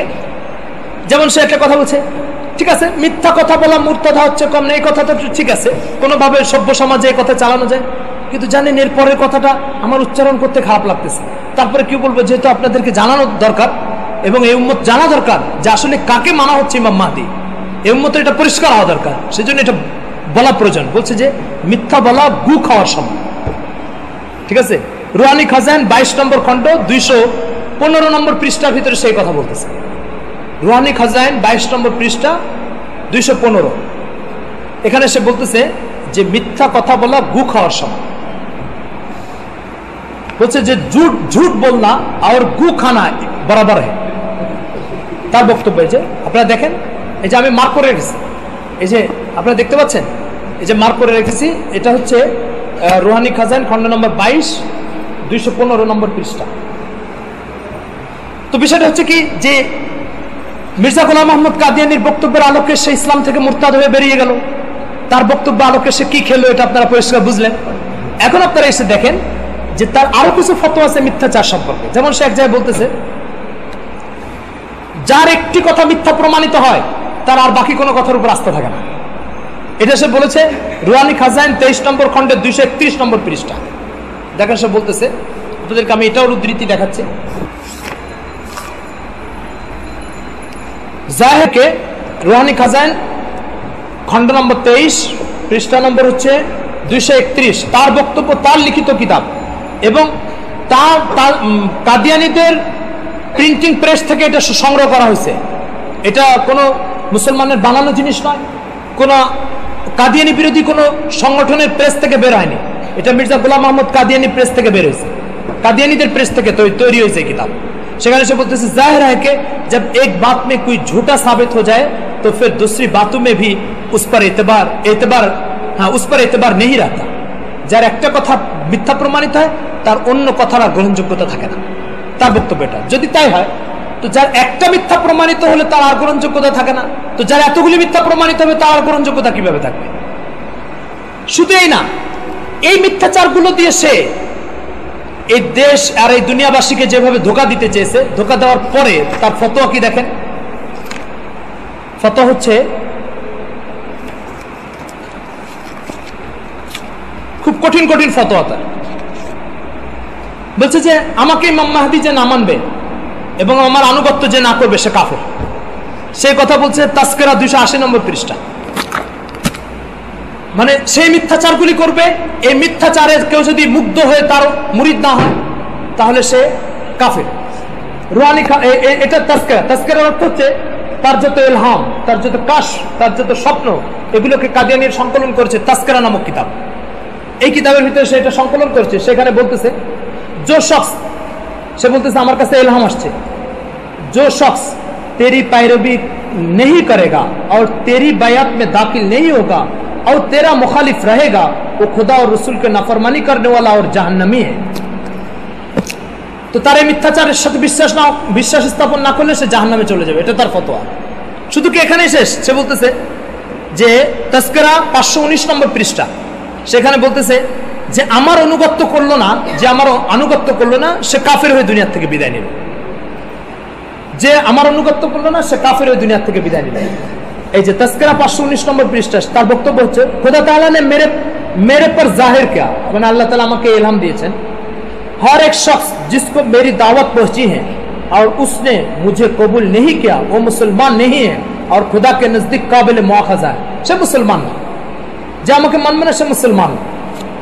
এখন প্রশ্ন হচ্ছে যে একজন সত্য মানতে চাইলেও সে মুসলমান না, তার মিথ্যা মেনে তাকে মুসলমান হতে হবে। আরো আশ্চর্যের বিষয় হচ্ছে যে তাহলে আর কালিমা তয়্যবার হাকিকত কোথায় রইল? আমরা তো জানি রাসূল সাল্লাল্লাহু আলাইহি ওয়াসাল্লাম ইরশাদ করেছেন, উমিরতু আন উকাতিলান নাস হাত্তা ইয়াশহাদু আল্লা ইলাহা ইল্লাল্লাহ ওয়া আন্নী মুহাম্মদ ওয়া আন্নী রাসূলুল্লাহ। বলছে যে ব্যক্তি আল্লাহকে এক বলে বিশ্বাস করলো আর আমাকে নবী বলে বিশ্বাস করলো, সে ব্যক্তি ছাড়া আর সবার সাথে আমি লড়াই করতে আদিষ্টিত হয়েছি। সেই ব্যক্তি যে আল্লাহকে এক বলে বিশ্বাস করলো, মুহাম্মদ সাল্লাল্লাহু আলাইহি ওয়াসাল্লামকে রাসূল বলে বিশ্বাস করলো, তার সাথে আমি আদিষ্টিত হইনি, সে মুসলমান। এই যে মুসলমান হওয়ার জন্য কালিমা তয়্যবাকে স্বীকৃতি দিয়ে রাসূল সাল্লাল্লাহু আলাইহি ওয়াসাল্লাম বললেন, মির্জা গোলাম মোহাম্মদ কাদিয়ানীর বক্তব্য হচ্ছে না, কেউ কালিমা তয়্যবা পড়লে সে মুসলমান হতে পারে না। তো কালিমা তয়্যবার ক্ষমতাকে সংকুচিত করে দেওয়া হয় এবং কালিমা তয়্যবা একজন ব্যক্তিকে মুসলমান বানানোর জন্য যথেষ্ট নয়, বরং তাকে কালিমা তয়্যবার সাথে এই মিথ্যা কথাগুলিকেও বিশ্বাস করতে হবে, তবেই সে মুসলমান। বিবেকের কত মানে নিচু পর্যায়ে চলে গেলে, কত মানে বিবেকহীনতার কোন পর্যায়ে চলে গেলে একজন মানুষ এই জাতীয় কথা বলে। বিষয়টা যদি এখানে শেষ হতো তাহলে তো কোনো বিষয় ছিল না। আরো একটা বিস্ময়কর বিষয় হচ্ছে যে তার এই বক্তব্য যখন কোনো হাদিসের সাথে সাংঘর্ষিক হয় তখন সে হাদিসটাকে তো সমন্বয় করার চেষ্টা করে। যদি সমন্বয় করতে ব্যর্থ হয় তখন ওই হাদিসের বর্ণনাকারী যে সাহাবী তাকে কত কঠিনভাবে কটাক্ষ করে তার কিছু নমুনা দেখেন। ইসলামের ইতিহাসে সবচেয়ে বেশি হাদিস বর্ণনাকারী সাহাবীর নাম তো আপনারা জানেন, কি নাম? আবু হুরায়রা রাদিয়াল্লাহু তাআলা। এই আবু হুরায়রা রাদিয়াল্লাহু তাআলার বিরুদ্ধে ইসলামের শুরু থেকে যত বাতিল মতাদর্শ জন্ম নিছে সবাই তাদের তীর আর বর্ষার লক্ষ্য বানিয়েছে আবু হুরায়রাকে। কেন এই তীর আর বর্ষার লক্ষ্য বানিয়েছে?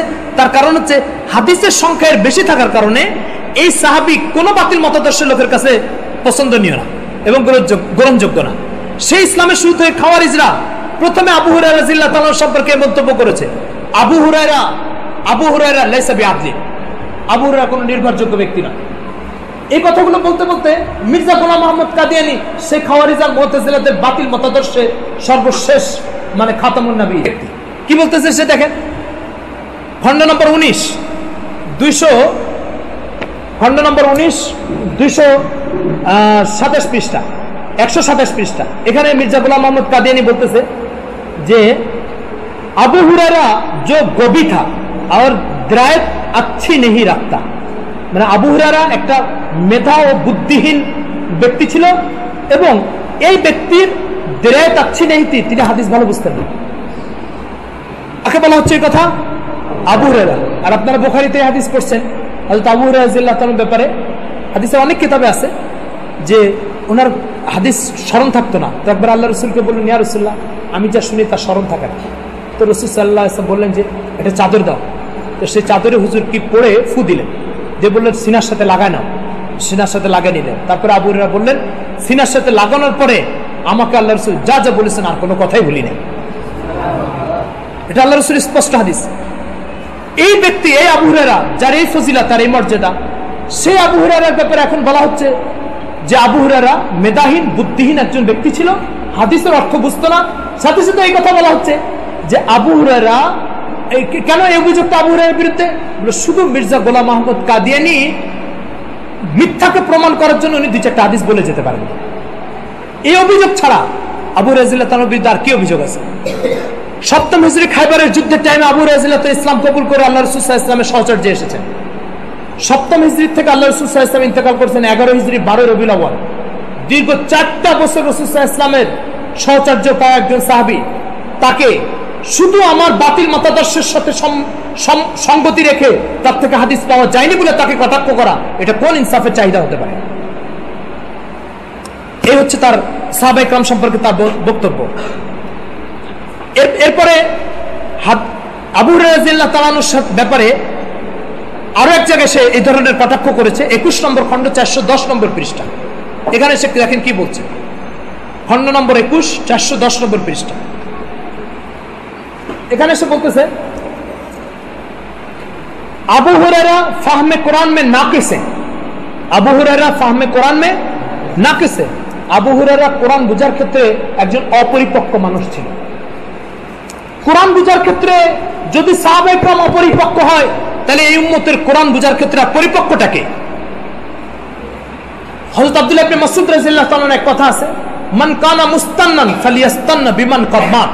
এরপর উনি বলতেছে উলাইকা আসহাবু মুহাম্মাদিন সাল্লাল্লাহু আলাইহি ওয়াসাল্লাম। কেউ যদি সুন্নত অনুসরণ করতে চায়, দ্বীন মানতে চায়, দ্বীন বুঝতে চায়, তাহলে সে যেন হুজুর সাল্লাল্লাহু আলাইহি ওয়াসাল্লামের সাহাবীদের থেকে দ্বীন শিখে।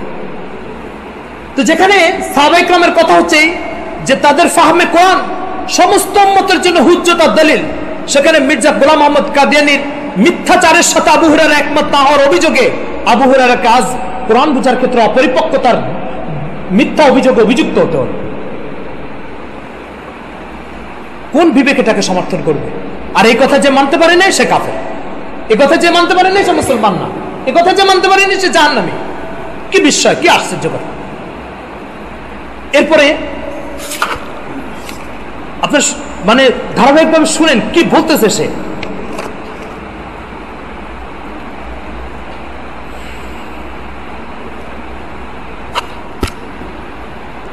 একজন ব্যক্তি ইমাম মাহদী হবে, তার আমানতদারি, দিয়ানতদারি, সততা কেমন হবে এটা তো আবু দাউদের হাদিস দ্বারা বুঝলেন, দেখলেন না আপনারা? এই ব্যক্তির আমানতদারি দেখবেন আপনারা। কোন মানুষের বিবেক থাকলে এই লোককে একজন মুসলমানই মনে করে? ইমাম মাহদী তো বহু দূরের বিষয়। কি বলতেছে দেখেন, রুহানি খাজাইন খণ্ড নম্বর 21 পৃষ্ঠা নম্বর 9। এখানে সে নিজের কলমে নিজের এক জালিয়াতির কথা প্রকাশ করছে। বলছে যে আমি মানুষের কাছ থেকে লক্ষ লক্ষ টাকা চাঁদা নিছি, ইসলামের সত্যতা প্রমাণের উপর একটা বই লিখবো। সে বইটার নাম হচ্ছে রুহানি খাজাইন, না বইটার নাম হচ্ছে বারাহিনা আহমদিয়া। এই বারাহিনা আহমদিয়া লিখবো আমি 50 খণ্ডে ইসলামের সত্যতা প্রমাণের জন্য। তো সে করলো কি, 4 খণ্ড 5 খণ্ড লিখছে। 5 খণ্ড লেখার পরে মানুষের থেকে তো টাকা নিছে 50 খণ্ডের এবং বিক্রি করছে, বই বের হওয়ার আগে বিক্রি করে ফেলছে। আচ্ছা, তো এবার মানুষ টাকা দিয়েছে তো বই তো চাইবেই। তো যখন এই বই চাইছে যে আমাদের সে 50 খণ্ডের বারাহিনা আহমদিয়া দেন আপনি, তো বলছে তোমাদের জন্য আমি 5 খণ্ডে বই লিখেছি, এই 5 খণ্ডের দ্বারাই লেখার দ্বারা আমার 50 খণ্ডের ওয়াদা পূর্ণ হয়ে গেছে। কেননা 2 এর মধ্যে শুধু একটা শূন্যের পার্থক্য, 5 মধ্যে আর 50 মধ্যে কিসের পার্থক্য? শূন্যের পার্থক্য। দেখেন এই কথা সে বলতেছে, রুহানি খাজাইন পৃষ্ঠা নম্বর 21, খণ্ড নম্বর 21 পৃষ্ঠা নম্বর হচ্ছে 9। এখানে সে বলতেছে পহলে 50 হিস্সা লিখনে কা ইরাদা থা, প্রথমে 50 খণ্ড লেখার ইচ্ছা ছিল, মগর 50 से 5 पर इक्तिफा किया गया, কিন্তু 5 এর উপরে কি করা হলো? যথেষ্ট মনে করা হলো। और चूंकि 50 और 5 के आदत में सिर्फ एक नुक्ता का फर्क है, इसलिए 5 हिस्सों से वो वादा पूरा हो गया। কে লিখতেছে এটা? না কোনো মুসলমান লিখছে তার ব্যাপারে? কোনো মুসলমান লিখছে তার ব্যাপারে? সে নিজেই লিখছে। এই হচ্ছে একজন ইমাম মাহদীর আমানতদারি, এই হচ্ছে একজন ইমাম মাহদীর নীতি নৈতিকতা। এখন কোন মুসলমান যদি আসে, অনেক মুসলমান আছে না শুধু জুমার নামাজ পড়ে, এখন কোন মুসলমান আসে এসে আপনাকে বললো যে ভাই তুমি নামাজ পড়ো না কেন? আমি পড়ি তো নামাজ। বলে কই নামাজ পড়ি? বলে জুমার নামাজ পড়ি। আশ্চর্য কথা, প্রতিদিন 5 ওয়াক্ত নামাজ পড়ো, সপ্তাহে 35 ওয়াক্ত নামাজ পড়ো, তো 35 ওয়াক্তের মধ্যে তুমি 1 ওয়াক্ত পড়া, 34 ওয়াক্ত কোথায় যাবে? এবারে মুসলমান যদি জবাব দেয় 45 খণ্ড বই না লিখে যদি 5 খণ্ড লিখে আর 45 খণ্ড না লিখে যদি 50-এর ওয়াদা পূর্ণ হতে পারে, তাহলে 1 ওয়াক্ত নামাজ পড়ে আর 34 ওয়াক্ত না পড়ে 35 ওয়াক্তের ওয়াদা কেন পূর্ণ হবে না? কি বলার আছে আপনার? কি জবাব দিবেন? কাদিয়ানি ভাইরা কি জবাব দিবে এটা? এখন একটা মাসলা হচ্ছে যে কাদিয়ানীদের সাথে এই বিষয় নিয়ে যখন আলোচনা করেছি, তো তারা একটা সুন্দর জবাব দেওয়ার চেষ্টা করেছে। জবাব কত বিকৃত চিন্তা হলে এই ধরনের জবাব দেয় দেখেন। বলছে রাসূল সাল্লাল্লাহু আলাইহি ওয়াসাল্লাম মেরাজে গেছিলেন, তো আল্লাহ তাআলা প্রথমে 50 ওয়াক্ত নামাজ ফরজ করেছিলেন, তারপরে কমাতে কমাতে 5 ওয়াক্ততে নিয়ে আসছে। ঠিক আছে, তো দেখেন 50 ওয়াক্ত 5 ওয়াক্ততে চলে আসছে, কি সুন্দর একটা বুঝ দিয়ে দিল না? তো আমার প্রশ্ন হচ্ছে, নামাজ আল্লাহ তাআলা স্রষ্টা, তার হক এটা। কার উপরে এই হক? বান্দার উপরে। হকটা কে ছেড়ে দিলেন? আল্লাহর হক আল্লাহ ছেড়ে দিলেন না, বান্দা কইছে যে আমি আর পারবো না, এই কথা বলছে? আল্লাহর হক আল্লাহ ছেড়ে দিলেন। তাহলে আমি আপনার কাছে 1 লাখ টাকা পাবো, আমি যদি ছেড়ে দিই, কারো কিছু বলার আছে? তো আল্লাহর হক আল্লাহ ছেড়ে দিলেন, কারো কিছু বলার আছে? তো এখানে নামাজের ক্ষেত্রে বান্দা দায়বদ্ধ আর আল্লাহ পাওনাদার। বান্দা কি আর আল্লাহ পাওনাদার। এখানে 50 খণ্ডের বই লেখার অঙ্গীকার আপনি করেছেন এবং এই কথা বলে যাদের থেকে টাকা নিয়েছেন, ঠিক আছে, এই টাকাটা নিয়ে কে দায়বদ্ধ হলো? মির্জা গোলাম মোহাম্মদ কাদিয়ানী দায়বদ্ধ হলো। পাওনাদার কে? এখন হক যদি মাফ হয় তাহলে কি পাওনাদারকে ছাড়তে হবে না দায়বদ্ধ ব্যক্তি ছাড়বে? পাওনাদারকে ছাড়বে। এখানে কে ছাড়তেছে? দায়বদ্ধ ব্যক্তি ছাড়তেছে। তো ওটার সাথে এটার কি তুলনা আছে? ওটার সাথে এটার কি সম্পর্ক? ওখানে তো পাওনাদার ছেড়ে দিছে, এখানে কে ছেড়ে দিল? দায়বদ্ধ ব্যক্তি ছেড়ে দিল। ওটার সাথে এটার কি তুলনা আছে? কত বিকৃত চিন্তা হলে ওই উদাহরণটা পেশ করবো, আপনি চিন্তা করে দেখতে পারেন। এই হচ্ছে মির্জা গোলাম মোহাম্মদ কাদিয়ানীর ইমাম মাহদী দাবির হাকিকত। এখন প্রশ্ন হচ্ছে যে এই যা আলোচনা করলেন এটা তো তার বক্তব্য, তার এমন কিছু বক্তব্য আছে যেটা আসলে আপনার মাথায় খারাপ হয়ে যায়। দেখেন কি বক্তব্য তার। ইমাম মাহদী সম্পর্কে তার বক্তব্য হচ্ছে,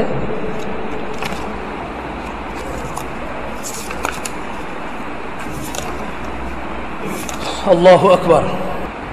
রুহানি খাজাইন খণ্ড নম্বর 14 পৃষ্ঠা নম্বর 193।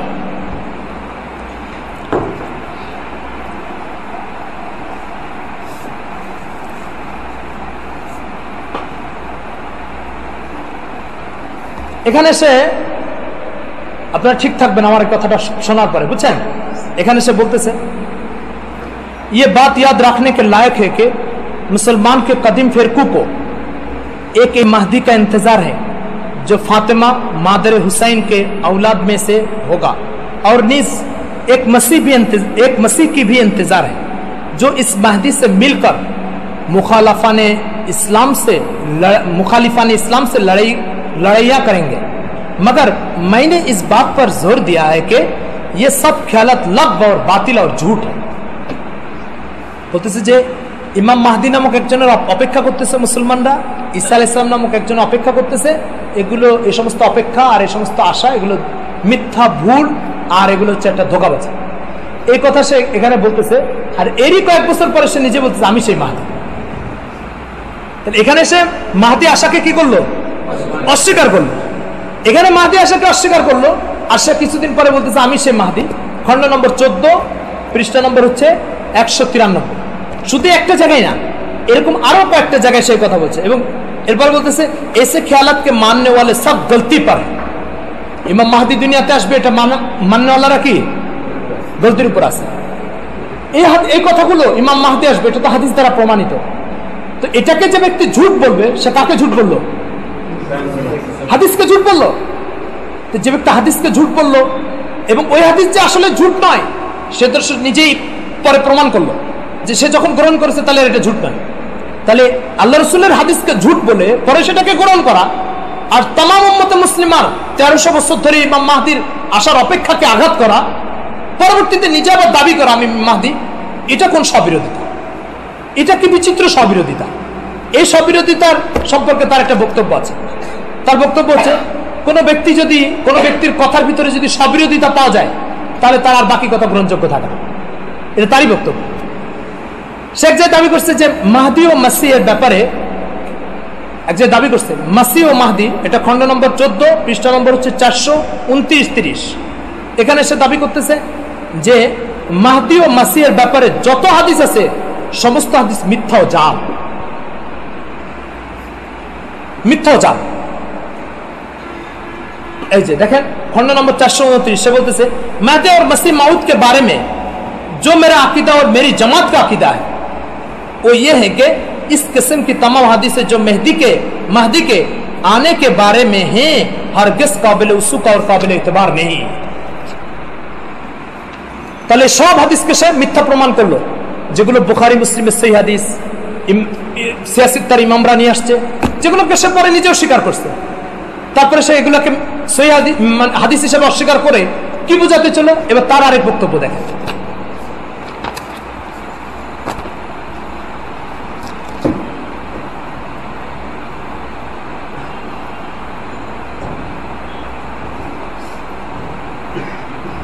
সে মালফুজাত 2 নম্বর খণ্ড 470 নম্বর পৃষ্ঠা।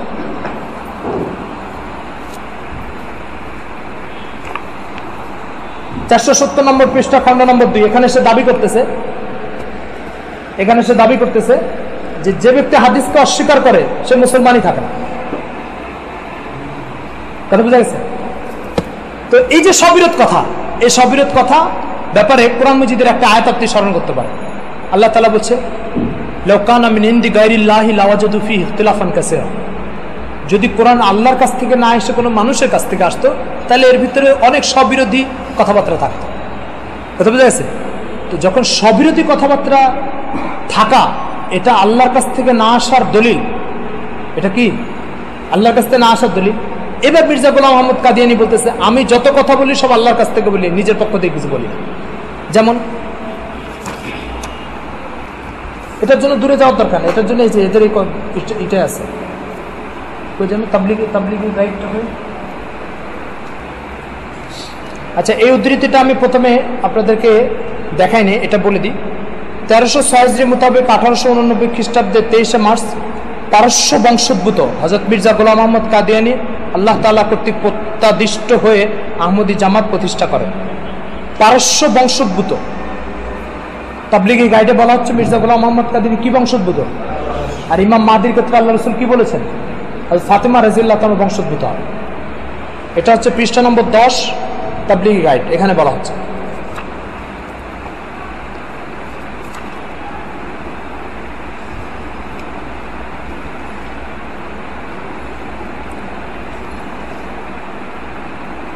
এই যে তাবলিগি গাইড পৃষ্ঠা নম্বর 19, আমি বারবার জোরের সঙ্গে বলছি যে আমার প্রতি যে সমস্ত ওহী ইলহাম অবতীর্ণ হয়েছে সে সবই নিশ্চিত রূপে খোদার কালাম। ঠিক সেভাবে যেভাবে পবিত্র কোরআন ও তাওরাত খোদার কালাম, আমার প্রতি যে সমস্ত ওহী নাযিল হয়েছে সেটাও খোদার কালাম। কথা বুঝা গেছে? তো খোদা কি তাহলে ওনাকে বুখারী শরীফে হাদা খলিফাতুল্লাহিল মাহদি যে হাদিসটা, এরকম একটা মিথ্যা ইলহাম দিয়ে পাঠালেন তার কাছে? এরকম একটা মিথ্যা ইলহাম দিয়ে পাঠালেন যে আল্লাহ তাআলা তাকে বলতে বলেছে, যাও কিছু মিথ্যা কথা আমার বান্দাদেরকে শুনে আসো বুখারী শরীফের উদ্ধৃতি দিয়ে।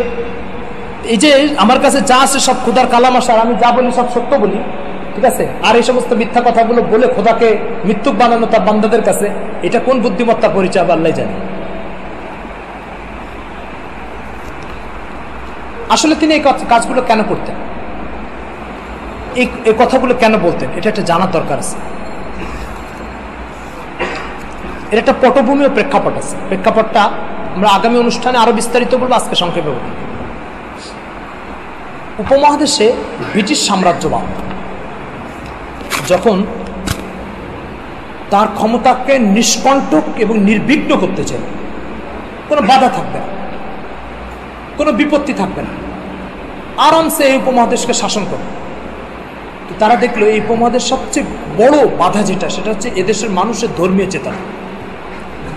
এদেশের মানুষের ধর্মীয় চেতনা এটা হচ্ছে সবচেয়ে বড় বাধা। জন্য এরকম কঠিন হয়ে পড়লো যে একটা অপ্রতিরোধ্য, মানে একটা চরম প্রতিরোধ্য প্রাচীর হয়ে দাঁড়ালো।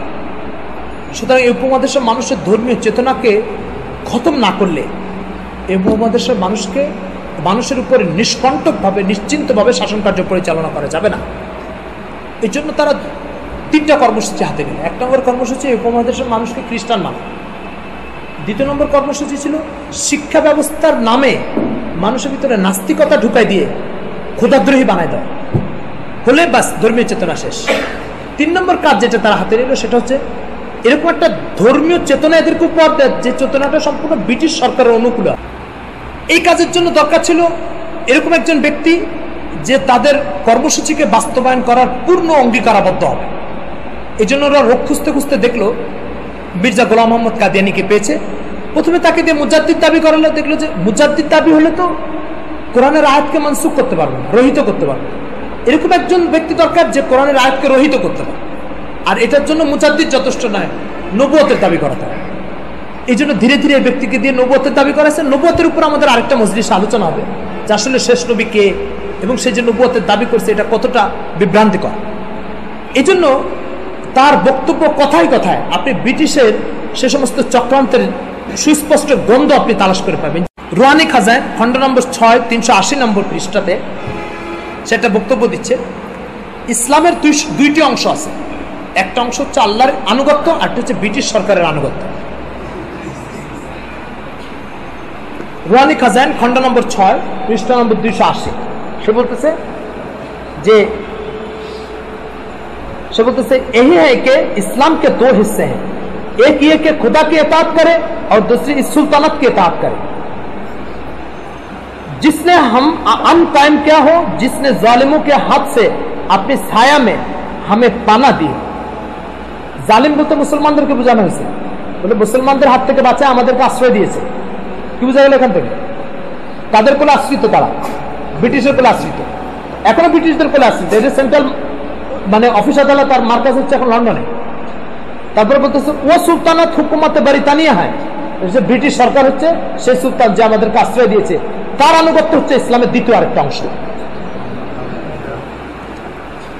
এই বক্তব্য যে মুসলমানের শুনুক, তার দিলে কি আর এরকম কোন সন্দেহ হতে পারে যে এরা ব্রিটিশের উৎপাদিত একটা পণ্য চারা গাছ, যাকে ব্রিটিশ লালন করেছে উপমহাদেশের মানুষের ধর্ম অনুভূতিকে বিভাজন করার জন্য? আর কোন সন্দেহ প্রকাশ আছে? তার বক্তব্য এটা, তার সম্পর্কে অন্য কারোর বক্তব্য না এটা। এরপর একটা বিষয় হচ্ছে যে সে তার এই বক্তব্যের ভিতরে এই কথা বলেছে যে ব্রিটিশ সরকারের বিরোধিতা করা এটা সুস্পষ্ট কুফরি, এটা বলেছে। অথচ আপনারা জানেন এই ব্রিটিশ কি করেছে উপমহাদেশে? নবাব সিরাজউদ্দৌলাকে নির্মম ভাবে শহীদ করে দিয়েছে। তারপরে কি করেছে জানেন? নবাব সিরাজউদ্দৌলার মা তাকে জেলখানায় বন্দি করে জিজ্ঞাসা করতেছে ব্রিটিশ সরকার, লর্ড ক্লাইভ, সিরাজউদ্দৌলার সাথে তো লর্ড ক্লাইভের সংঘাত হয়েছিল না? লর্ড ক্লাইভ বলতেছে তোমরা কে আম খাবা? আম। তো নবাব সিরাজউদ্দৌলার নানা আলিবর্দী খান, তার বড় আমের বাগান ছিল, তো অনেকদিন আম টাম খাওয়া না, তোদেরকে আম এনে দিই। তো বলছে হ্যাঁ খাবো। তো বস্তা ভর্তি আম এনে দিছে। যখন বস্তা ভর্তি আম এনে জেলখানায় তাদের সামনে রাখছে, খুলে দেখে, সে বস্তা খুলে দেখে নবাব সিরাজউদ্দৌলার কাটা টুকরা টুকরা লাশ এই বস্তার মধ্যে। যে ব্রিটিশ এই উপমহাদেশের 800 বছরের কোরআন ও সুন্নাহর শাসন ক্ষমতা ছিনিয়ে নিয়ে মুসলমানদেরকে টুকরা টুকরা লাশ করে তার মায়ের সামনে সন্তানের লাশকে আম বলে এইভাবে চালিয়ে নির্মম ভাবে মাকে আঘাত করতে পারে, সে ব্রিটিশের আনুগত্য আবার ইসলামের অংশ হয় কি করে? এই হচ্ছে অবস্থা। সেজন্য আজকে তো সময় অনেক হয়েছে, প্রায় 15টা বেজে গেছে।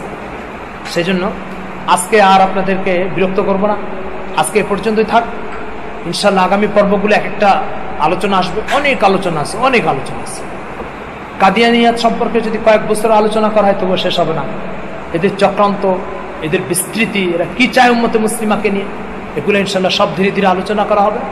আপনারা আমাদের আব্দুল সবুর ভাইয়ের সাথে যোগাযোগ রেখেন, হ্যাঁ, আর আমাদের এই মাদ্রাসার মোহতামিম মাওলানা জহির সাহেব হুজুরের সাথে যোগাযোগ রেখেন, হ্যাঁ, ওনারা আপনাদেরকে জানাবে তারিখ ডেট।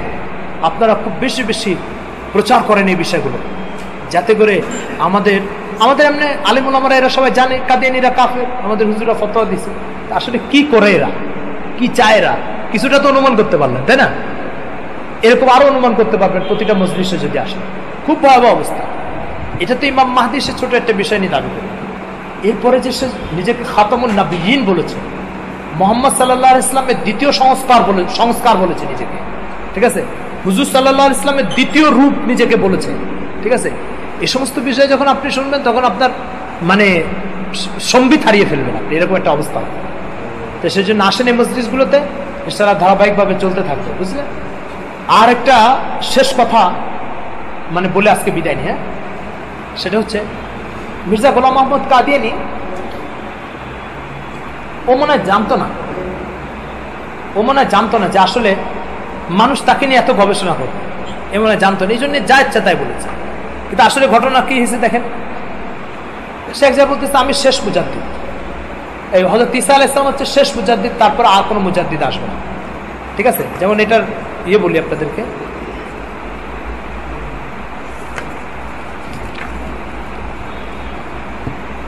খণ্ড নম্বর 22 201 নম্বর পৃষ্ঠা। এখানে সে বলতেছে যে হযরত ঈসা আলাইহিস সালাম শেষ মুজাদ্দিদ, কিয়ামতের আগে তারপর আর কোনো মুজাদ্দিদ যাবে না। তো উনি যখন নিজেকে ঈসা বলে দাবি করলেন, তাহলে তো উনি শেষ মুজাদ্দিদ, তাই না? উনি শেষ মুজাদ্দিদ হলেন না? বুঝেন না মনে? তিনি বলতেছেন যে ঈসা আলাইহিস সালাম হচ্ছে শেষ মুজাদ্দিদ, তারপর আর কোনো মুজাদ্দিদ আসবে না। তো উনি যখন নিজেকে ঈসা আলাইহিস সালাম বলে দাবি করছেন, তার কি অর্থ দাঁড়ালো? আমি শেষ মুজাদ্দিদ, আমার পরে আর কোনো মুজাদ্দিদ আসবে না। যে হাদিসটা দিয়ে উনি মুজাদ্দিদ বলে দাবি করলেন সেটা হচ্ছে ইন্নাল্লাহ ইয়াবাতু ফি হাদিল উম্মতি আলা রাসি কুল্লি মিয়াতি সানাতিন মান ইউজাদ্দিদু লাদিনা। আল্লাহ তাআলা এই উম্মতের জন্য প্রত্যেক শতাব্দীর মাথায় একজন সংস্কারক পাঠাবেন, যে উম্মতের জন্য দিনকে সহজ করে সংস্কার করে উপস্থাপন করবে। এই কথাটা আসছে আলা রাসি মিয়াতি কুল্লি সানাতিন, প্রত্যেক শতাব্দীর শুরুতে। কথাটা কি বুঝাতে পারলাম? আচ্ছা, মির্জা গোলাম আহমদ কাদিয়ানী নিজেকে মুজাদ্দিদ দাবি করছে 1890 সালের দিকে, বা তারও আগে 1880 পরপরই দাবি করেছে। 1880 থেকে 1980 কত সাল হলো? 100 বছরের। তাহলে বুঝলাম এই 100 বছরের তিনি মুজাদ্দিদ, ঠিক আছে? 1980 থেকে এখন 2015, কত বছর চলে গেছে? কত বছর? 35 বছর হয়ে গেছে না? 35 বছর। হাদিসের ভাষ্য অনুযায়ী প্রত্যেক শতাব্দীর শুরুতে মুজাদ্দিদ আসবে। তাহলে এই 35 বছর একদম চলে আসার কথা না? চলে আসার কথা কিনা? কাদিয়ানীদের কাছে আপনি জিজ্ঞাসা করেন, এখনকার এই শতাব্দীর মুজাদ্দিদকে, মির্জা গোলাম মোহাম্মদ কাদিয়ানীকে বলবো, তো এই 35 বছরে মুজাদ্দিদ আসলো না কেন? কথা কি বুঝাতে পারলাম? তার মানে হচ্ছে, তার কথার অর্থ হচ্ছে যে তার পরের শতাব্দীতে কিয়ামত কায়েম হতেই হবে, কারণ সে যেহেতু শেষ মুজাদ্দিদ, তো তারপরের শতাব্দীতে কিয়ামত কায়েম হতেই হবে। তো তার বক্তব্য অনুযায়ী এখন থেকে 35 বছর আগে কিয়ামত কায়েম হয়ে যাওয়ার দরকার ছিল। কথা বুঝা গেছে?